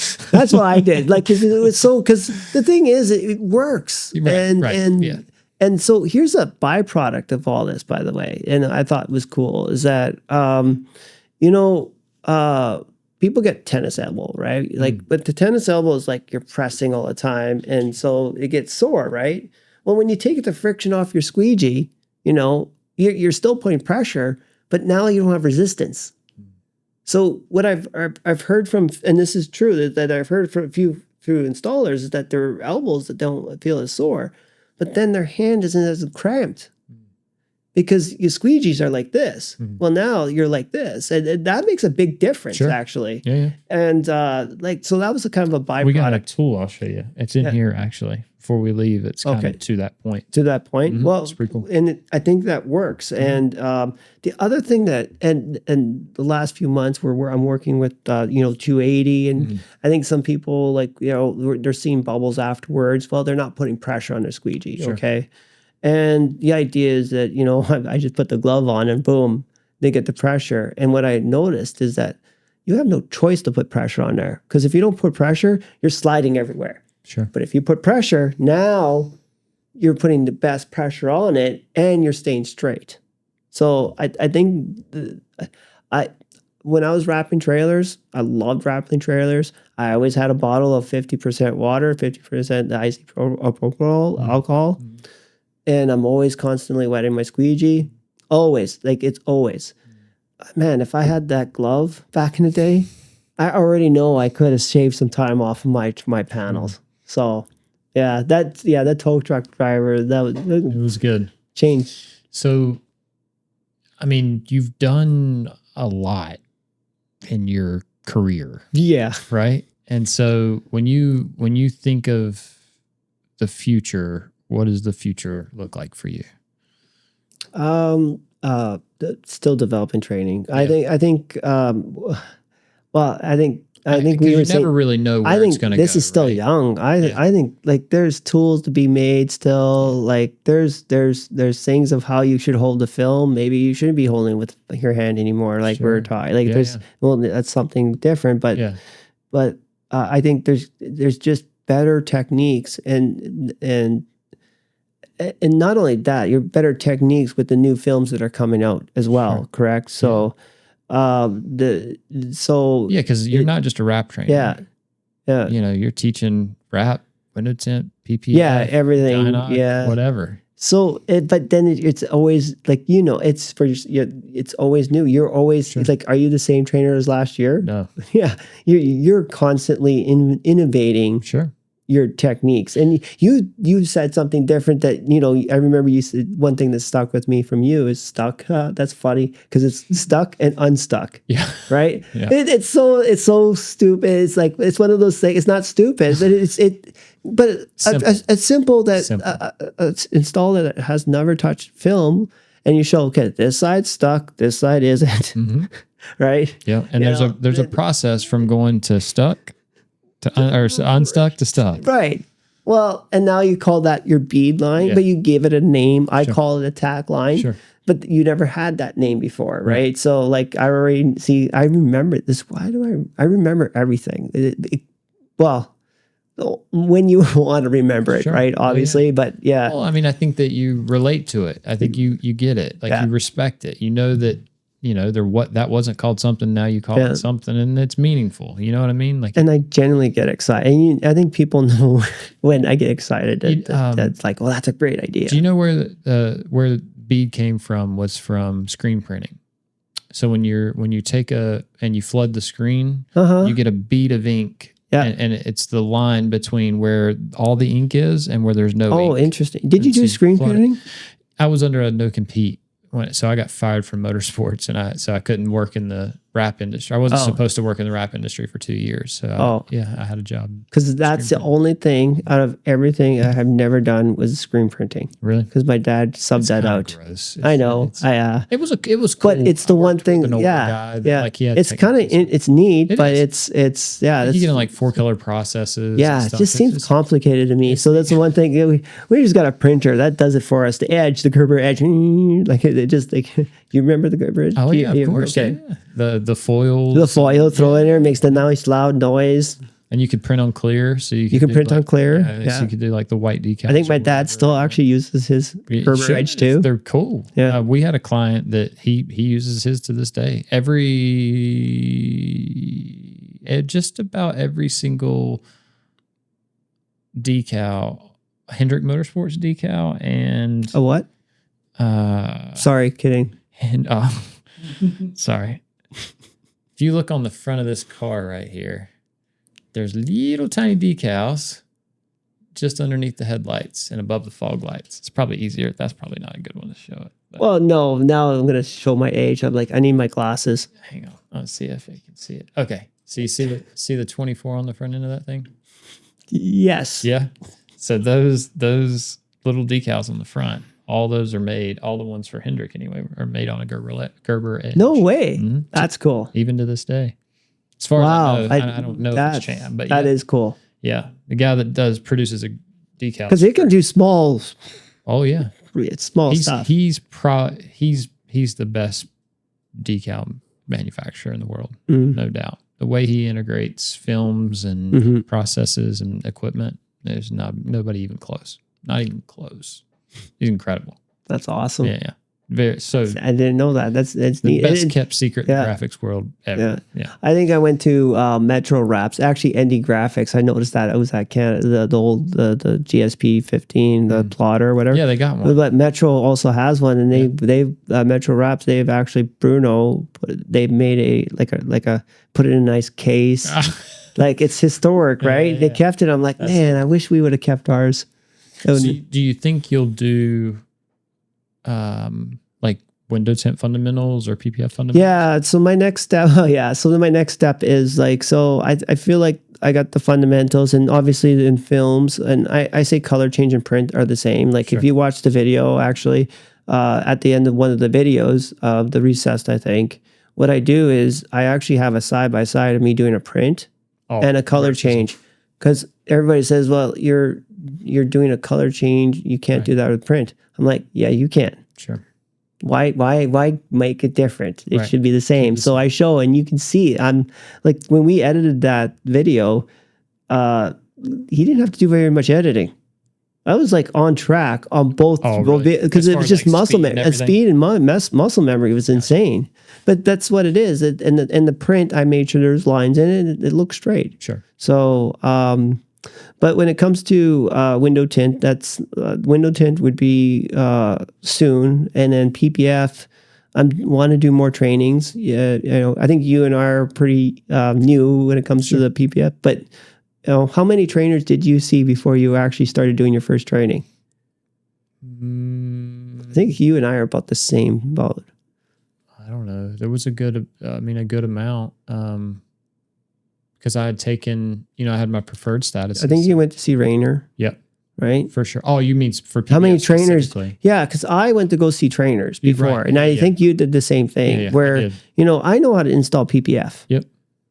But do I know how to train it? 100%. Well, I thought I knew how to install PPF, and then I seen some guys that could actually do it. And I was like, hold on. Yeah. Like I had some basic understanding, some good fundamentals, and then I start seeing these guys do it. And then like going out to some of the shops and doing like working with, so 3M sent me in to work with some groups to do like some on-site trainings. Yep. And then I'd get there and I was teaching the new person, trying to get them up to speed. Well, then, the guy over here that's been doing it for 20 years, I get to spend a little bit of time from him, and I'm learning from him. And I'm like, holy dude, you're doing stuff like next level that I've never even, thought of, so yeah. It was actually a little intimidating too and stuff. And there was one, because it's not the way we were doing it back in the day. There was one class that I haven't taken that I really want to. I want to take a class with Marcelo down at ADHESIVE. Okay. Yeah. I've heard a lot of really good stuff. Get some good stuff about him. He's and I've seen some of his work. I know he works in racing, so there's some stuff there. So yeah, even now I still have people on my radar that I want to train with. I want to see how they do it. I want to see how they teach, and I don't think that'll ever stop for me. No, but but then you could collaborate. See, I went to go see Rafał in Poland. And I love that guy. That guy's awesome, and just a gentle giant. That's what I call him. And he's just the friendliest guy. But he's one of the guys that I say he's like it's a visual thing. Yep. Like he does some things where I'm like, that's amazing. Where he's teaching cutting, right? Yep. And he's getting two people to hold the film. Yeah, I remember you saying this, and then at the PPF summit. And if you hold the film tight, right, and you'll get somebody to take a knife and cut on top of the PPF, but he'll get not him to do it. He'll get somebody else, and then as soon as they do it, well, they either cut through or the people holding it will feel that knife pressure. So when Rafał does it, he says, "Okay, watch." So he does it. He says, "Can you feel anything?" No, we can't. The people holding can't feel it. Then he takes it, he rips it and cuts it. He says, because you just have to score it. And I'm like, that's a genius. That's a visual. That's so Rafał's. But so Rafał's one that I went to go see, and I took a lot of notes. There's a couple people from Accent that was really good. I really wish I would. I know there's Chris is one. There's another one from Chicago that I think he's Matt. No, sorry, but Chris is awesome. Yeah, he's so calm. He is, and he just you can tell he's a quiet guy, and he posted a video of shrinking new crystalline not long ago. Yeah, it was a damn good video. I mean, real short snippet, just to the point, but it was just like way he snapped the front edge and then shrinked it. It was just it was quick and smooth, and Yeah. It know, made it it was look like, effortless, and dude, like that's what and you Logan from 3M. Of course. Logan. He's our trainer, Yeah. our for the PPF for 3M. Yeah. So AE. he did a lot of. What's that? AE. A. Did I say A? No.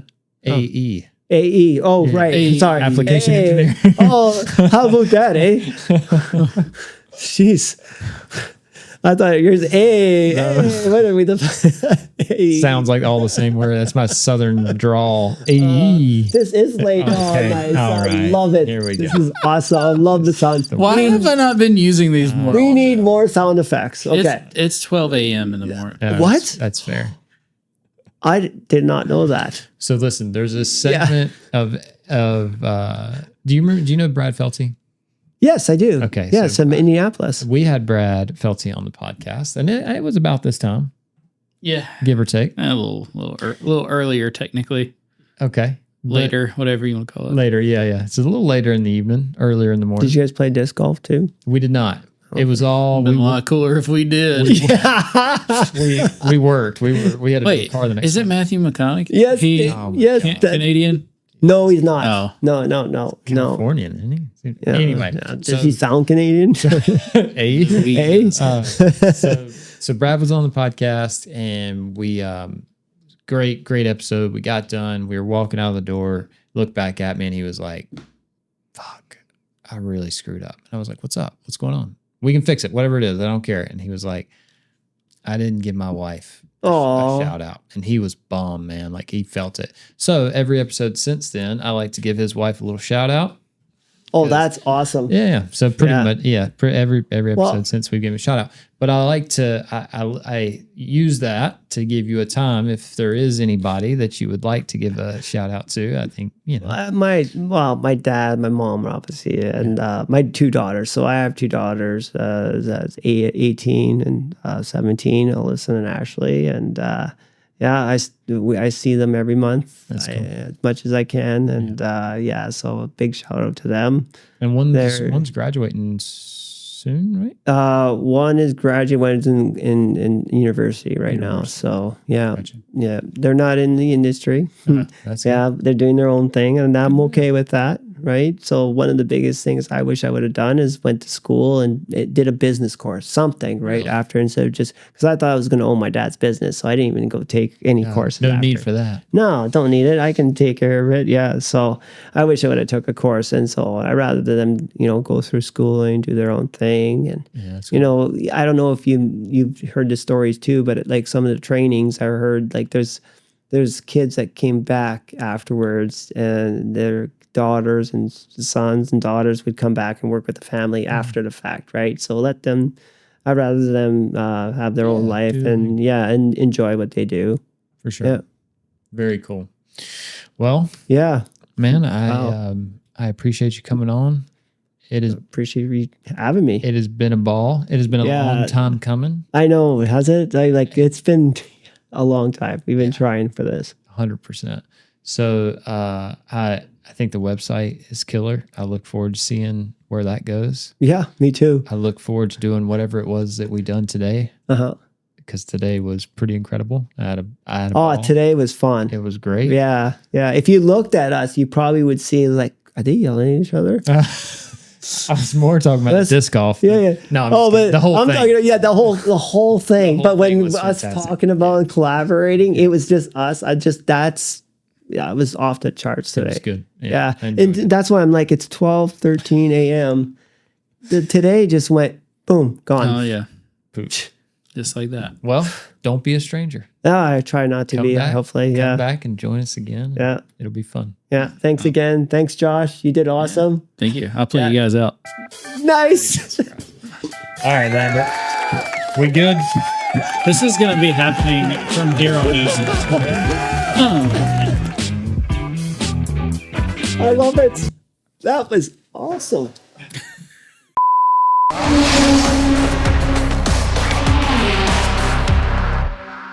All right, let's go.